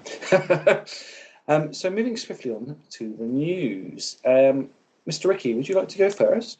Okay, yeah. So the first piece I'd like to talk about is probably not news anymore, because the way the iOS market moves. When I made this note around about a week ago, it was news, but it's no longer anywhere near news. So what was being seen on the top charts of the iPhone gaming downloads was the amount of rip-offs for Flappy Bird that were in the charts. So I actually downloaded quite a few of them to play test them. Okay, and I managed to get through 4 of them in about 60 seconds. So those 4 were Splashy Fish, The Adventures of a Flappy Tiny Bird, and that is its full title. Okay, Iron Pants, which is a Flappy Bird clone where there's a superhero, so you're just like flying through the. And these are real titles: Flybird, the Flappy Bird Flyer, and City Bird, Flappy Flyer. Now those were in the top 10, and they were fucking awful, all of them. And like I say, I play tested them. I would have put them in what I've been playing. But I can't, because I spent about a minute on all of them. Like combined a minute. You play one for about 15 seconds. They load real quick. You're into the game. It's crap Flappy Bird. Flappy Bird is terrible to start with. Yes. But I'll talk about it a bit more in a minute. So then a lot of them have some in-app purchases, which is a bit naughty, and ads as well. So it's obviously very good, and there are many more clones across the various devices. Now, at the time, a week ago, we had other things like Flappy Fish, Flappy Wings, Flippy Flappy Bird, Flappy Whale, Flappy Jellyfish, Flappy Octopus, Floppy Bird. And this one's the best one, which is, as I put here in the notes, the dual trademark breaking Flappy Angry Bird. So they weren't even in the top 10, and I didn't even go there. But sorry, Rob. Do you think we'll see a Flappy Flaps anytime soon? Oh dear, you had to lower it, didn't you? Oh dear. Sorry. Yeah. So it got me. There is a slight update, which I put a little bit lower down. Now, it's actually come to light that Apple and Amazon are now refusing any new apps for the time being with the word Flappy in it. So no, Rob, you couldn't get your Flappy Flaps on the iTunes charts. Not just yet, mate. We need to wait for it to die down a little. Give it some time, yeah. So it was a very amusing little story, this, and kind of got me thinking about, have there ever been any other sort of genres that have been copied so much? And the only one that I could think of, and maybe you guys can think of some other different areas, is something that we may talk about a bit later on in the show, which is the kart racer. So of course you had Mario Kart, Sonic Racing, Diddy Kong Racing, the Mod Nation Racers, which is a new one, Crash Team Racing, which I think is Crash Bandicoot. It is. That was actually a really good game. Yeah, and F1 Race Stars, which was a freebie on the PlayStation Plus, I think, about a year ago. That's not bad. I mean, they're all really. But the difference here is each one in its own genre is doing something very, very similar. But there's obviously a little quirk whether you actually like these well-known characters to start with. But, exactly. I mean, do you remember Street Racer as well? That was another one that came out on the SNES. Yes. What characters were in that? Was that just? It wasn't just made up. Yeah. It's made up. But I think the main thing, it's a good, really good example, definitely, of the kart racing. But back in the day, obviously, developers would have had to have spent some time to actually release these games. Whereas now, with the likes of iOS and Android, any Muppet in a dungeon underneath his parents, in his parents' basement, can create a game and have it on the internet within a few hours. So there's no creative development into any of these games. So not at all. Not at all. But In fact, it's just about making money. I think the special software we can actually take the coding of a game and just change it. I'm sure you don't need coding knowledge to actually make a game for iTunes. No. I really don't think you do. I think they just obviously got special software that with a bit more research. I probably we could make Flappy Flaps. I think that's the aim. Let's do it. How would your game work then, Rob? What would be the so we're going for tubes, remember? Or would it be pipes? Well, or would it be legs? Would it be legs? Yeah, I was going to say, do they have to be tubes? Okay. No, but let's not. Okay. All right. About that, even though I started it, I do apologise. But no, I just think you've got indie developers like the guys that made Super Meat Boy, Braid, all those sort of games. Yeah, and these are guys who put some creativity and years of their lives into developing these games. Then you get these Muppets that are just trying to make some quick money from, let's be honest, non-gamers, because most of the people that play Flappy Bird aren't going to be nerds like us, genuine proper gamers. They're going to be people that are just playing it quickly on their phone on the way to work or something. Actually, something I forgot to mention when I was talking about the swapper, the backgrounds, the backdrops to the game, the levels, were not digitally realised. They're not digital textures. They were all created with clay. Oh wow! And then photographed, and then produced on a computer, and then put into the game. That's awesome. So it's like Wallace and Gromit backgrounds, like the claymation sort of stuff. Yeah. But then nothing moves. Actually, some bits move. I think you've got asteroids floating around, but it's all made of clay. It's very clever. Yeah, that's cool. So that backs up what you just talked about.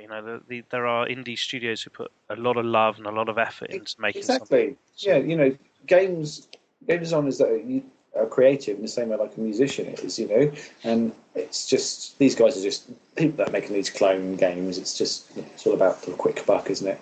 Yep. But it just shows how ridiculous the situation's become. One game, makes a guy a lot of money, and now everyone else wants to jump on it. Exactly, and I think a lot of it is about just making that quick buck really quick, and absolutely. Get a bit of sponsors, get a bit of advertising on there. Yes. I'm just checking the iTunes top 10 freebie charts right now.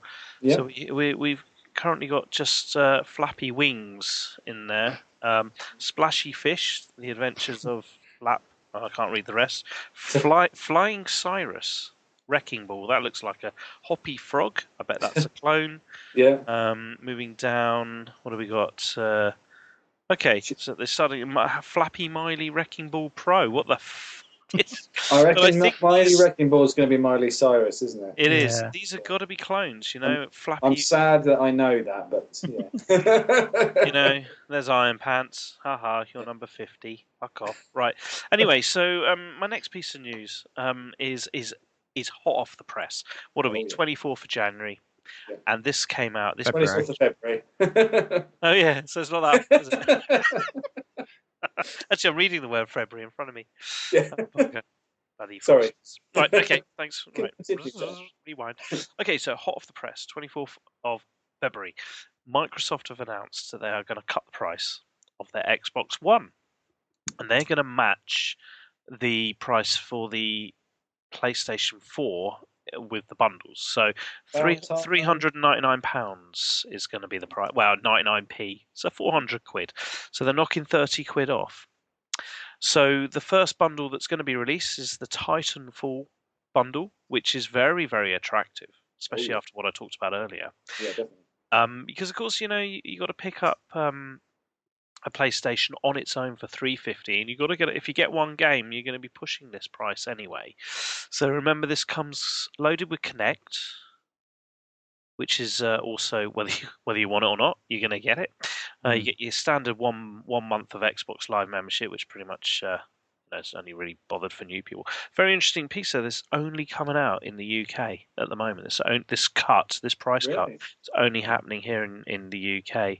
So it will come to the rest of the world at some point. But that's very good news. Very good news. And finally, will it tempt somebody like me who's in the middle? I could I could go either way right now, and My personal opinion is no. I'm too drawn towards that PlayStation Plus account that I have. Yeah. I'm also drawn with the remote play and linkage with the Vita. I'm also drawn in with the Twitch streaming, which is out the box at the moment on the PS4 and not on the Xbox. So too many boxes are being ticked for the PlayStation. When they're the same price, I've still got that choice. When the PlayStation was cheaper, it was a no-brainer. But now they're the same price, so you've got to weigh up what is important for you as a gamer, and I think that's the real key word here. As a gamer, is the Xbox One a gaming machine anymore? So, well, it's more of a multimedia device than a machine now. Yeah. I mean, to be honest, when I first heard this news, that did make me go, yes, I might be tempted because, like I said earlier, Titanfall looks amazing. But having during the duration of this podcast learned that Titanfall is coming out on the 360. Yeah. I think my heart still lies to the PS4, and as I've said before, I'm not likely to upgrade to next generation for some time. I probably will get a machine before the end of the year, but I think I'm still with you because of the amount of stuff that you can get on PlayStation Plus. Yeah. What's exclusive to the Xbox? Okay, Titanfall. Not much else. Maybe Gears, but Gears probably is a franchise that's really, probably best left to the last generation. And maybe the next move is for PlayStation to start cutting.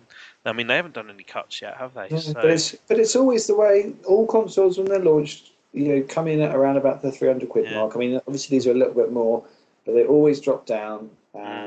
Within the first year, and I expect by Christmas time they'll probably both be closer to £250. Yeah, it's always the way it works, and they will end up being the same price, going forward. Because. And what you said earlier about there's not much on the consoles. This is the first console to bundle in a truly original game. Yeah. For this time where we are now, so that could really start to swing it. I think I saw something earlier that the PS PlayStation selling 2-1 on the Xbox at the moment. Yeah. So maybe that I could certainly see that people in the middle, two consoles, same price. You want Titanfall. Exactly. You can only get it on the X on Microsoft. So it's a really big thing. I mean, I don't think since the days of Sonic bundled with the Mega Drive and Mario with the SNES did you get a game that was so console defining bundled with the machine. And it really does show how concerned Microsoft are about the sales, because the PS4 does not need to do that. The PS4 can be sold on its own, and obviously, Si, you pick one up yourself. You with don't need to be tempted with a massive game to know that you want to get the system. So it does strike. Microsoft. I think they're concerned. To do this. I also think, Si, probably you come from a background where I did, where I could buy my Vita with no game, but I knew immediately I'd hop on, and I got a little, because over the last 18 months I've also been adding to my basket the Vita games on PS Plus, even though I never had one. So I had a library of about 25 games to download because I've just been adding them over the years, and you probably the same on the PS4. I've also been adding the games on the PS4, even though I don't have one yet. Exactly. Yeah. I mean, reading this news today, and then I've just been reading some stuff earlier on, sort of today after this came out, and they've announced that this is only a limited bundle as well. So it's not going to be forever. This is going to be for a limited time, and then they'll go back to the original price.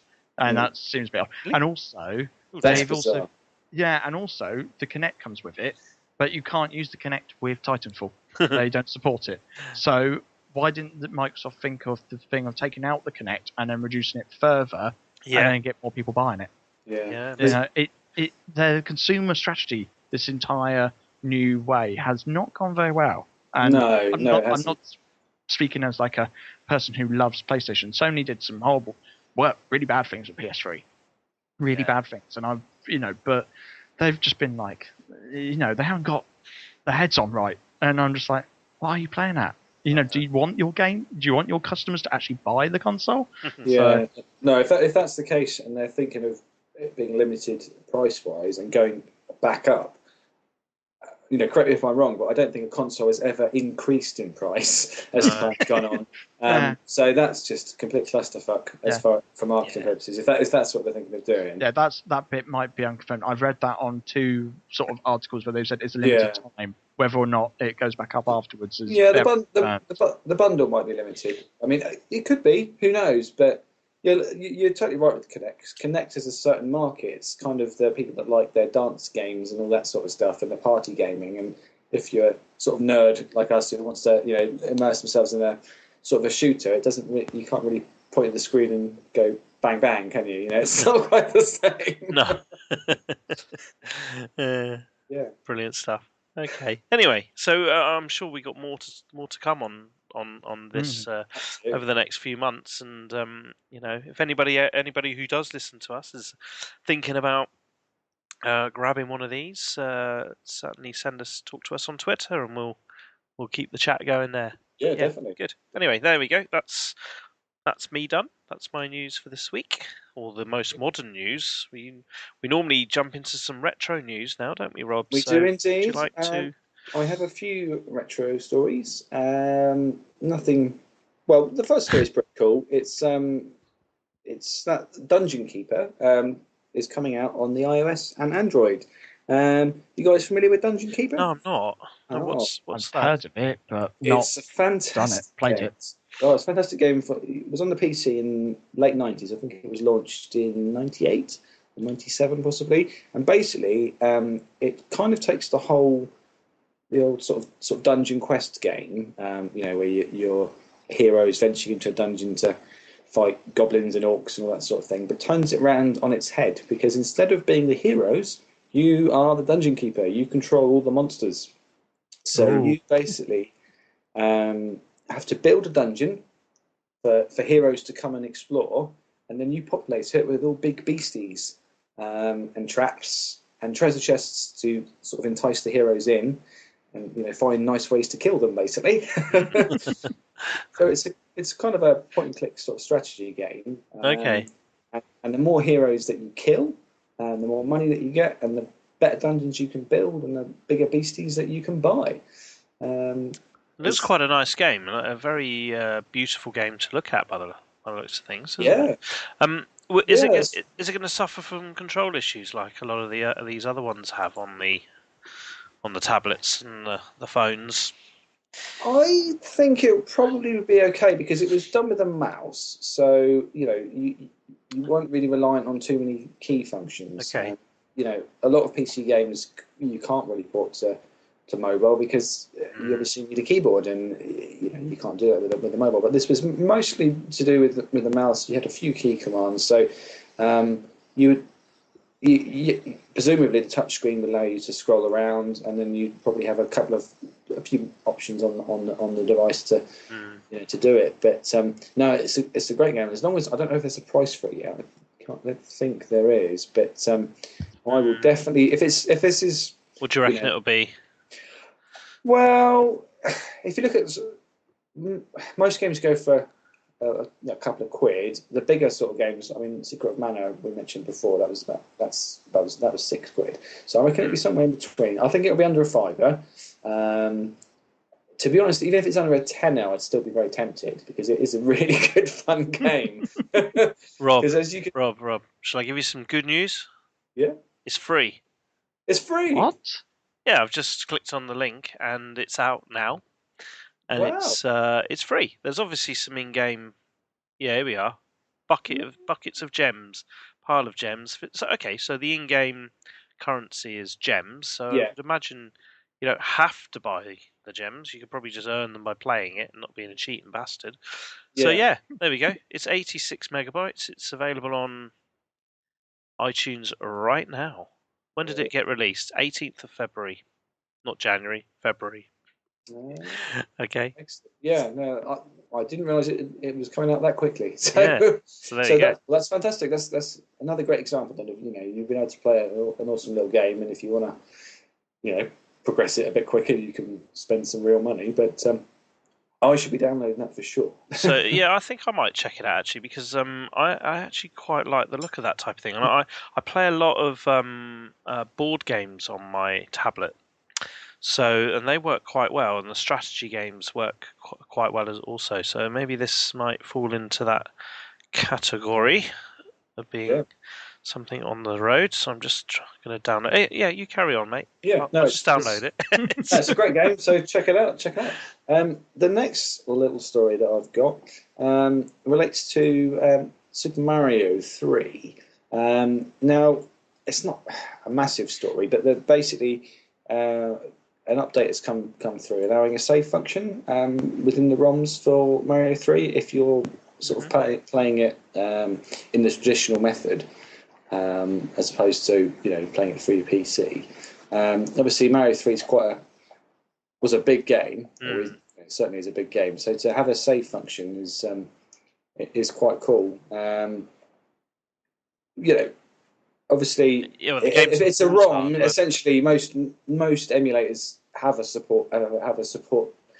save function supported within them, don't they? So most ROM emulators have that. But the difference here is that owners of NES flash cartridges that actually go straight into your NES for a more sort of retro authentic experience, you could basically make the most of the original hardware but have a save function in it. So I think that's quite a cool thing. Yeah, did you ever play this back in the day, this particular Mario 3? I'm just trying to remember if I actually played this one. Oh, is this one with the little raccoony kind of suit? Yes. Yeah, I think not raccoon, was it? I just killed myself on there saying that. That's raccoon. it was sort of the tail end of the NES's life, and then it got a re-release. Did it get a GBA? Did it go Game Boy? It got a facelift, I think, for the GBA, but it certainly it came on the Mario. Was it Mario All Stars or Mario Party on the SNES, where you got a bundle of 3 Mario games on there, and it was on there like a redone version. But I didn't play massively in the day because I wasn't into gaming so much when NESs were around, because that was sort of the late 80s, and I sort of got into it through the Mega Drive. So by the time I was into gaming, it was 16-bit, and 8-bit was kind of gone. So I've never really owned a NES. But obviously the NES is a massive cult machine, and there's a massive fan base. So it's quite a cool little thing.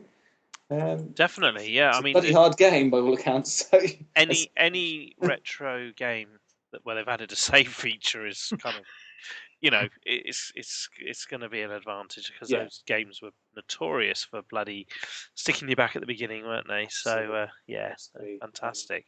Because it's so much better playing it on an old machine. I'm not a massive fan of ROMs. They do the job fine, but I'd prefer to have the actual. So cool. Next story. We mentioned the Amiga last week. We did indeed. The Amiga magazine. Have you got a copy of that magazine yet? No. That's fine. That's all right, because you're about to tell me another way of getting it, aren't you? No, I'm not. No. The next story is to do with the Amiga. But I just remember you saying last week that you were. Yes. I've actually located my Amiga in my late father's attic. Oh, wow. So and the box of games that came with it as well. Well, I say a box of games, but those floppy discs. Sorry, discs. That's a whole new podcast. Beep. Flappy wings, floppy dicks. No, floppy disk cases. Oh, carry on, Rob. Yeah. No worries. Well, it's cool.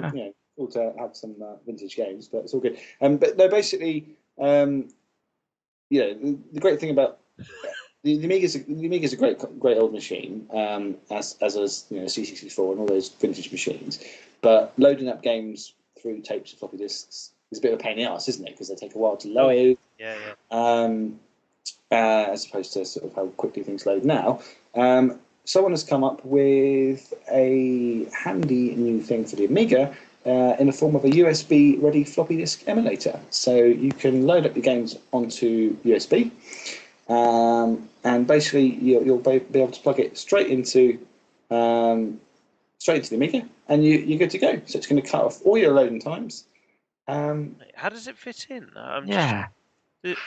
Is there a disc in there, and it's like piggybacked onto a normal floppy disk, or how does it? Does it actually go into the machine. That's an interesting. Yes, I'm looking at the picture of it, and it's in the disk drive. But how's it getting there? Well, it says the Amiga doesn't see any difference between a traditional floppy disk drive and a modern alternative, so games would load up exactly as they would. So I'm guessing that, it plugs into some sort of device that feels like a floppy disk to it. Yeah. Okay, fair enough. Because it can read the data, it's just a different shape. Right. Yes. That's it. Yeah. Okay. Yeah, I suppose it would probably require a little bit of tampering, but it's going to be $30.99, so $31. But you could have virtually every Amiga game on a USB drive. Yeah. Plug it straight into a vintage Amiga. So that might be something to consider if you've just acquired an Amiga. Most definitely, because I do. If I think to the the websites like ROM Nation and stuff like that kind of do offer the ROMs. Bearing in mind, you need to own the original to at some point in your life. At some point in your life, yeah. Then the Amiga one is always the one that's hardest to emulate. Yeah. So somebody like myself who's got an old Amiga, that could be very useful. Yeah, very good. Yeah, no, I like that. I thought it was an interesting little quirky thing. Logistics wise, I mean, it's interesting to see how it actually fits in. But it would be, wouldn't it? Yeah. I guess it's a device that links the Amiga to the USB. Interesting. Yeah. The next story that I've got is to do with a Game Boy Advance game. We haven't really mentioned the Game Boy Advance much in the previous podcasts, but it was a cool. I love that machine. Carry on. I'm going to enjoy this. Yeah. No, it had a great longevity, but there's a few games that were never released for it, and one of these is a game called Volt, which has surfaced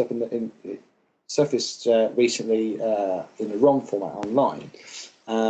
It's going to be bundled with another game that's coming out called Overstorm, and basically you can get both the two games for $3.99.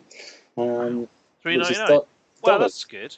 Yeah. Your recent news has been, you can get the game for £70, and if you want a box, you've got to pay another $50. And then if you want some instructions, you can just fuck off. That's been your news recently. Yeah. This is a very good bargain, Rob. I like this. Exactly. Yeah. So it's going to be the two games, Overstorm and Volt, for $3.99. Fantastic. It's downloadable ROM, so it's not going to be an actual cartridge. Yeah. Because obviously some of the previous news stories that we've done, such as the Noah Bible. Classic internet. That. Yeah. You had to buy. That was an actual physical copy. So that's why it's cheaper. I think if it was an actual physical copy, it would probably be a bit more. But still, that's not bad for two unreleased games. Yeah. And they both look good from the screenshots that I've seen. I don't know why they weren't released at the time, but yeah. Do you know what I saw? That's going to be the price of a Starbucks, isn't it? A coffee at Starbucks, basically. And how many times have we just throw £2.50, £3 in? I need a coffee. Yeah. Right? Yeah.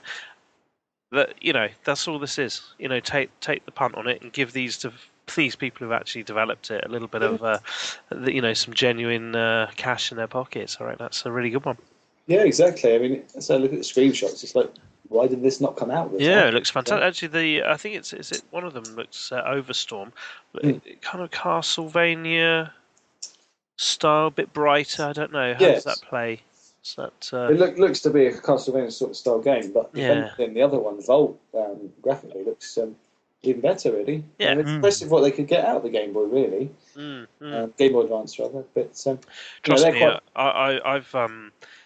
I've played all my latest Mario experiences, retro Mario, have been on the Game Boy Advance, and some of those games play friggin' amazing. Yeah. I've even started playing Pokemon on the Game Boy Advance. I was playing that on a flight to Ireland once, and Yeah, that was.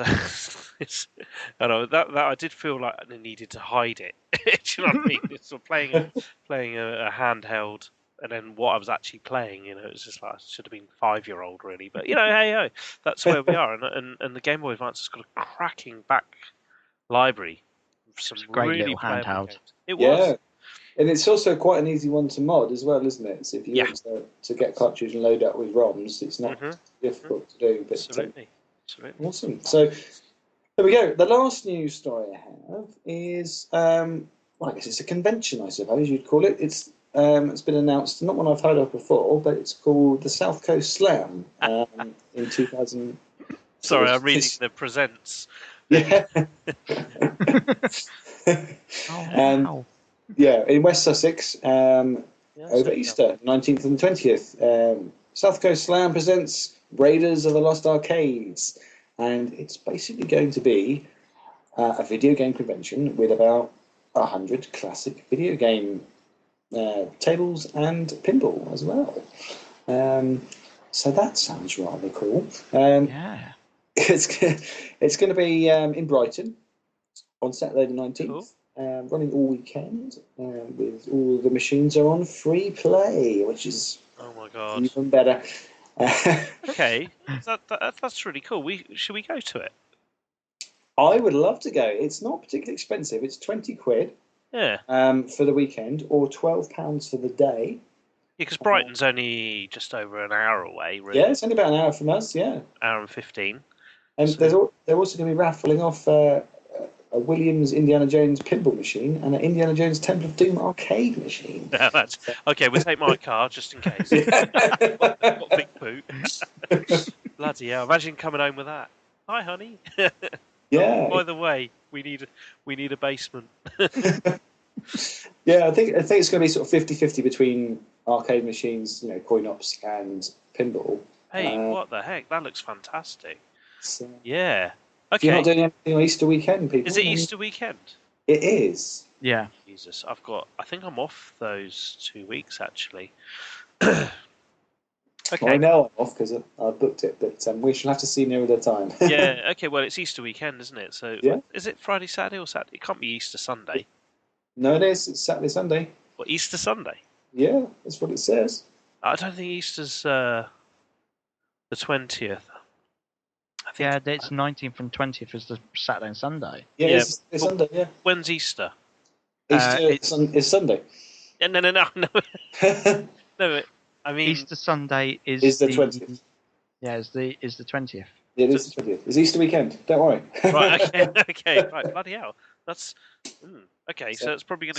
So you'll be able to eat your Easter eggs and play retro games. Yeah. Well, how important is Easter to us, really? I mean, if we were going to look at, to say to the other halves, it's Easter Sunday. Oh, by the way, I'm off to Brighton with Jimmy. No, I really think that's something we should look into. If you fancy, I'm up for it. Yeah, definitely. You have to have a look at the calendar, but yeah. No, maybe we could do some live recording down there for a. We could. I don't know. I'm just a bit thinking out of the box there, but okay. Yeah, brilliant. Yeah, great bit of news. Definitely was worth a mention because I've been to quite a few sort of sci-fi conventions over the years, but I've never been to a video game one. So that'd be quite. Because there's something later in the year, isn't there? Like I think it's like September, late August, September. There's Eurogamer, which is in the UK as well, don't they? So that might be worth looking at.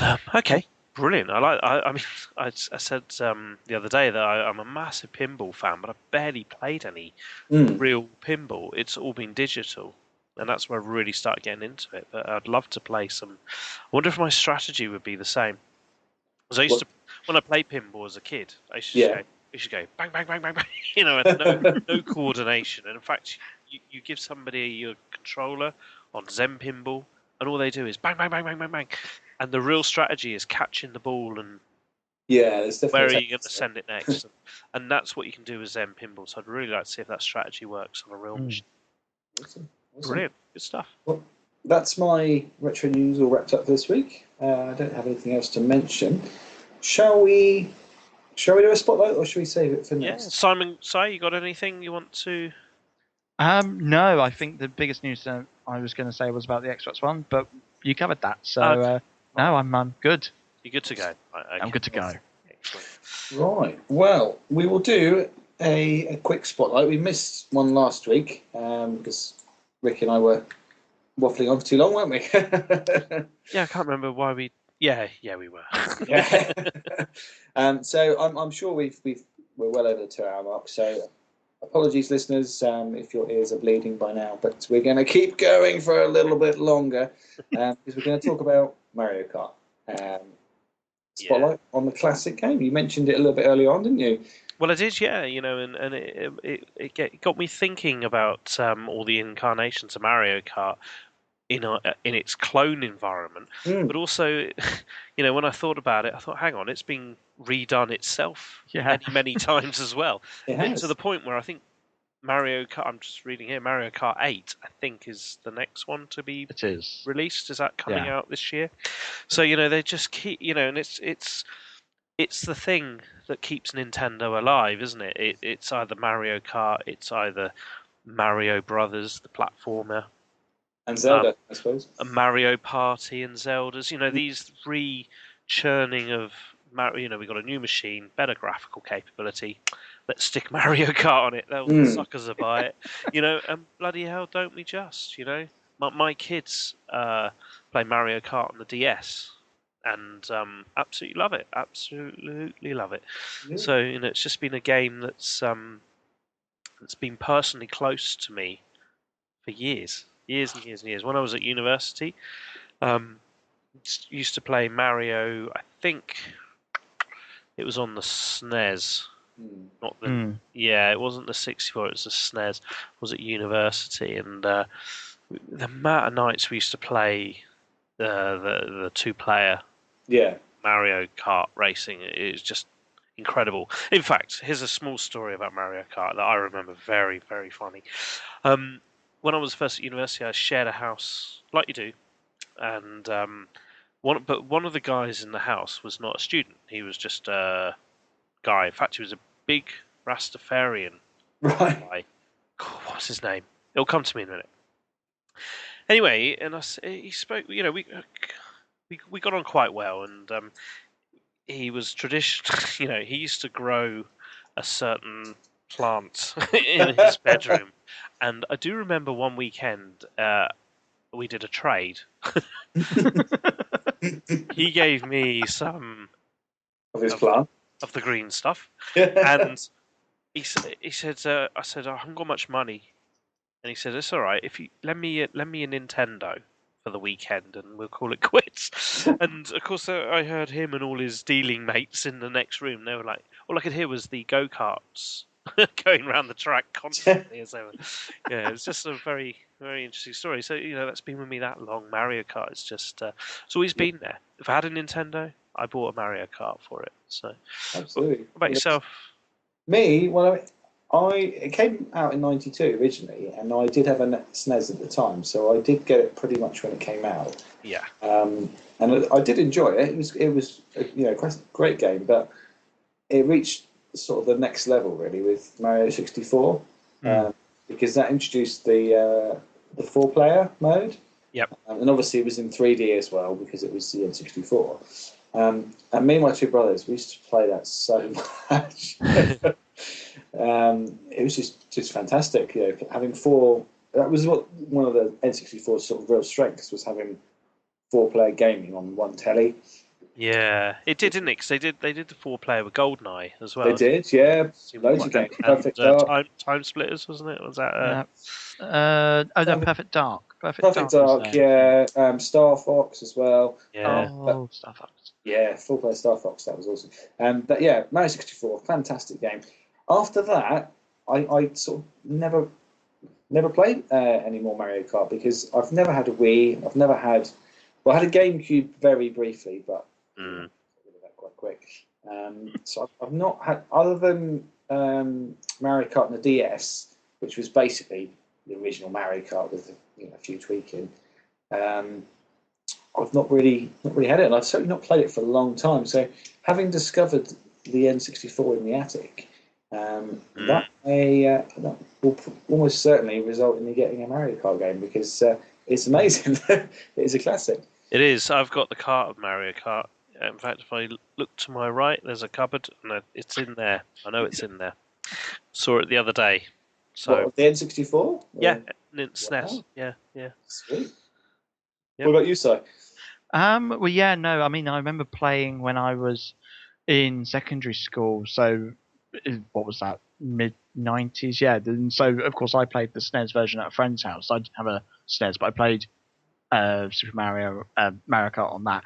And then I was in hospital for a week with a heart operation in '98, and they had an N64. And because I was like one of the oldest children on the children's ward, because I couldn't go to adults because I was not technically an adult yet, Yeah. I basically had full use of the N64 because no one else was playing it. They were all too young. These children are like 7, 8, and they're not going to play the console because they're asleep. Yeah. So I just had full use of the N64. So I just was in the like gaming kind of like kids area room just by myself, recuperating from open heart surgery. Wow. Playing 2 games, Super Mario Kart 64 and the Star Wars game, Empire. What is it? Oh, I can't remember the name now. Shadows of the Empire. Thank you. Yes, Yeah. and I have that now on my N64 and GoldenEye. They're the only 2 games I own, but I want to buy Mario Kart 64 for it because that just really kept me going and it was great fun. It's just for myself, just like, oh, I've got to do this. I've got to do this. So it's really cheap to buy. It's really, you can pick it up for under $5 on eBay. So was it one of the first games that introduced the ghost? You know, when I mean the ghost of that steals the item. Yeah, no. When you've completed a course, it would log your best time, and the next time you do that same course, you can race against. Oh yeah. I think it ghost. was. Yeah, there's lots of driving games come out now, don't they? Yeah, they do. Yeah. And that was a really good innovation for that. Yeah. So it allowed you to kind of almost get some multiplayer when you were on your own. So you beat your best time, and if you were ahead of the ghost, you knew that you were on target to beat your score, and that was quite good in those days. Yeah, I remember that. It's just a brilliant concept, you know. It was a driving game that wasn't sort of too techy, and you know, what about gear changes, and everyone loved it, and the power-ups were the thing that made it, really, in a way, weren't they? You know, taking all the items from Super Mario games and then putting them into a driving world, because whenever you got a red shell, you knew shit was going down. Red shells, but weren't there too many bloody bananas? You know, the banana peel was just the worst one to get. I think you could almost try and. Was there an option to actually try and select the power up, the item as it was kind of rotating through, or did it just? Oh yeah, there was if you like a button at a particular time, it rotated. If you were lucky, you hit it on the right time, and you'd select it. That's right. Yeah. Actually, I think on the latter games, what was it? The star. That's right. I was just reading here. The power up that would sort of help with that rubber banding effect. So if you were last, you would have that opportunity to get the star, which would allow you to be invincible for a while. Yeah, that was a good way of doing it, actually. You know, because if you were last, you had a better chance of getting a decent power up. So it'd be the star and the blue spiky shell, which would hunt down the lead driver, and it would hit people on the way. So that was a good way of sort of leveling up. So if you were terrible at it, then you had a chance of still, you know, being able to catch up with people. That's right, yeah, and of course, just remembering the different gameplay modes that they had in it. It wasn't just a racer; they had the battle arena. We had to pop 3 balloons. Yes. Of other players. What a great sort of multiplayer battle it was. Well, me and my 2 brothers, as I say, we used to play so much of that, and I think one of my brothers took it to uni with him, and like his entire house, they all became obsessed with Mario Kart, and he can still beat my ass on it now because he put about 3 years in of gaming. So. But there was a game released recently on the PlayStation 3 and 360. It was a Mario Kart clone, right? But it wasn't in the comedy cartoon element like all the others are. It was almost like Gran Turismo Forza, but you drove over these things in the middle of the road and it gave you different power-ups. Blur? Blur, that's it. Yeah, did it come out on PS3? I thought it was just Xbox only.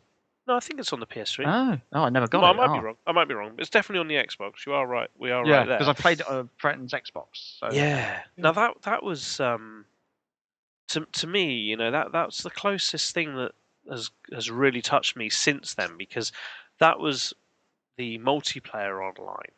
And I know there are multiplayer online with the Sonic and the F1 race stars and all that, but this one here was a grown-up version of this genre, because never really before had I seen the drive over in the middle of the road power-ups and then cycle through, and then you could select one, and you know. GTA has that to an extent, doesn't it? GTA 5 with the online racing, you have like rockets and stuff, but not to the same extent. Yeah, that's right. Yeah, but that Blur was the sort of one of the first ones on the last generation consoles that had that blur, almost that blur between the real racer and the kart racer with power-ups, and that's you know, that we'll always remember that being playing it at the time, thinking this is Mario Kart, but with a different skin.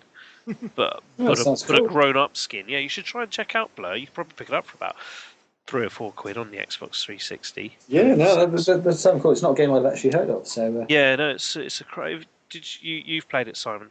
I played it at a friend's house on their Xbox. We just took it in turns to do levels and sort of try and beat each other. But no, it was good, and I agree with you. You know, it was kind of like Mario, but a proper adult kind of feel to it. So no, it was good fun. Cool. Yeah. Right. Okay. Anyway. Classic game, Mario. Definitely. Mario Kart.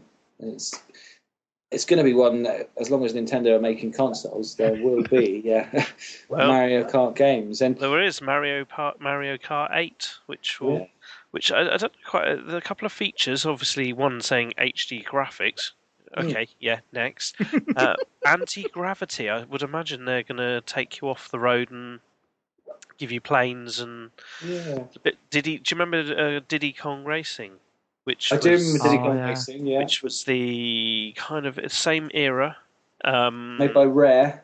So Mario Kart is always based in karts, isn't it? Whereas Diddy Kong Racing had you in karts, but it also had you on, what was it, boats and planes were in it as well, and aeroplanes. So it kind of mixed a few more elements into it. So that was also a very similar game, but just in the anti-gravity, I suppose. I don't know what that means. There is a rumour for this new Mario Kart that they you'll be able to have a course editor. It's a rumour at the moment; it hasn't been confirmed. But if that's in there, that might sell a few Wii U's more than the 2 they've sold. Is anybody tempted with a Wii U? No. Okay, good. I think this actually was something I was thinking of mentioning earlier. Nintendo really seem to be struggling quite a bit, don't they? From a hardware point of view. So maybe next time. I don't think we're sort of running out of time now, but it'd be good to have a little sort of a chat about Nintendo as a whole, really, because it's sort of like a hot topic at the moment as to where they're going to go next. So maybe in the next podcast we could do like a little spotlight on Nintendo as a whole. Well, my nephew, who's 10 in about 3 weeks' time, actually, no, he doesn't listen to this. He won't listen to this. I hope he doesn't listen to tonight's one. So, Joseph, if you're listening, spoiler, you're getting a Wii U for your birthday, mate. And I know, and he loves all the Mario games for it. So I'm gonna get some hands-on with one. I think I would imagine over the Easter period as well, because I tend to look after my sister's kids when mine are off at the same time. Yeah. So as he's got a Wii U, I might force him to buy. When's it out? May. Okay, a bit late, but we'll certainly check out Mario Kart 7 and all the other stuff on it. And I'll give you a bit of a hands-on feel of the Wii U, because I'm not tempted, but no, not at all. Not even I might be, because if it's HD, and that was always, we've got a Wii upstairs, and it's shit. Oh yeah, the graphic. Yeah, because the controller is just I think it was a great innovation at the time, but nowadays, no, it's aged really badly. It looks older than the N64 in some games. me. But you never know. Things like the GameCube were very cult now, aren't they? So very sought after machines, and the SNES, that you're finding in your attics. So the Wii might form part of that in a few years. Maybe, but yeah, definitely 20. Maybe that'd be something we can mention next time. But exactly. We should probably wrap things up, I think. We should indeed, yes. As it's 10:30, yes. Yeah. I've got to be up at. I'm having a phone call with some people from Kuala Lumpur at 7 a.m. tomorrow morning. Wow. So I technically start work, although I just have to walk down in my underpants and make the call. But yeah, unless they go, okay, Graham, we're going to put on the webcam. I'm like, okay, give me 10. Yeah. So they shouldn't do that. But yeah, you are right. We should wrap it up. It's been good fun tonight, and I want to thank Simon. He's it's certainly been a good couple of hours chatting away about the old things. And yeah, thank you very much for joining us, buddy. You're welcome back anytime. Yeah. Thank you very absolutely. much. Thanks for the invite. I hope I haven't scared away any of your listeners. We've only got that too. So. Yeah, no, that's right. Yeah, so and our parents have got to listen to it by law. So I'll still listen to this when it comes out later on this week. I'll still. Were you surprised? Yeah, I do. I listen to it back as well. I put it on in the car or wherever, and the other one that I'm on, I also listen to. I don't know why. I think it's because after it gets edited, little snippets of music are added in. So anyway, we should wrap. Sorry. Yes. Sorry. No, not a problem at all. So. We've mentioned sort of gamer tags and things, but just to remind people that may have forgotten in the last 2.5 hours of awesomeness. So, if people want to find you online, if they want to find you on PlayStation, what's your gamer tag? It is LOST815, so it's LOST815. Sweet. And you're on Twitter as well? Oh, yeah, sorry. And Twitter is Simon.Clark84, and Clark ends in an E. Awesome. Mr. Rikki, what about yourself? Okay, yeah, so I'm Rikki32, RIKKI 32, and you can find me on PlayStation Network, Steam, and Twitter, and also Xbox Live, although it tends to be my son who's using that account at the moment. He's doing quite well, isn't he? Yeah, he's 500 plus hours of Minecraft. He's pretty good. I had to kick him off of he was hosting a server earlier for all his little buddies. So there's about 8 or 9 people on it. So yeah, and also you can check me out on the Cranky Gamers podcast, which is out every week. So that's every Sunday that gets popped up on the iTunes. And also we got a Control Zone Pod YouTube channel. So we'll put this show up on there, and also we can do some reviews and whatever on there. Actually, I've got an idea of a very special video that I'm going to do, but I won't tell you what it is until I've done it. All right, so I'll keep that. I'm going to do it when I'm in Russia. Awesome. And Rob? And myself, you can find me on YouTube. My YouTube channel is Predaking79. That's Predaking 79. That is a toy review channel, as we mentioned sort of way back hours ago when the podcast started. And it focuses on vintage toys, mainly Transformers, but other stuff as well.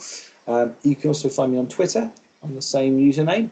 And you can find, of course, the Control Zone podcast Twitter feed, which is Control Zone Pod on Twitter as well.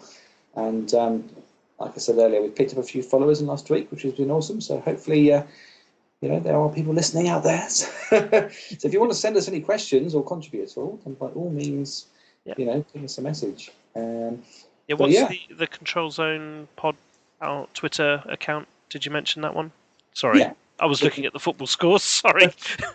Okay. I did mention it. Yes, you did, right? Okay. Control Zone Pod on Twitter. So any questions directed to that one. That's absolutely. But you can also find us on the Nerdsphere network as well, which is the nerdsphere.blogspot.com, which is a network of a number of different podcasts covering all things nerd related, from vintage toys, including the excellent Back to the 80s podcast, which if you like anything from the 80s, toys or media or anything like that, that's definitely one to check out. It's also got lots of other stuff on there, cult films as well. So we are the video game representative of the Nerdsphere network. So check out that if you can. And I think that's going to wrap us up. Excellent. Okay. Awesome. So it's goodbye from me. Yep. Cheers. Goodbye from Rikki. And goodbye from me. Thank you very much again, guys. Thanks a lot for listening, and thanks again, Si, for joining us this week. We will see you next time for episode 6. Goodbye for now. Blue skies, bouncy springs. We just named 2 awesome things. A Nobel Prize, a piece of string. You know what's awesome? Everything. Dogs and fleas, allergies, a book of Greek antiquities, brand new pants, a very old vest. Awesome items are the best. Trees, frogs, clogs, they're awesome. Rocks, clocks, and socks, they're awesome. Figs and jigs and twigs, that's awesome. Everything you see or think or say is awesome.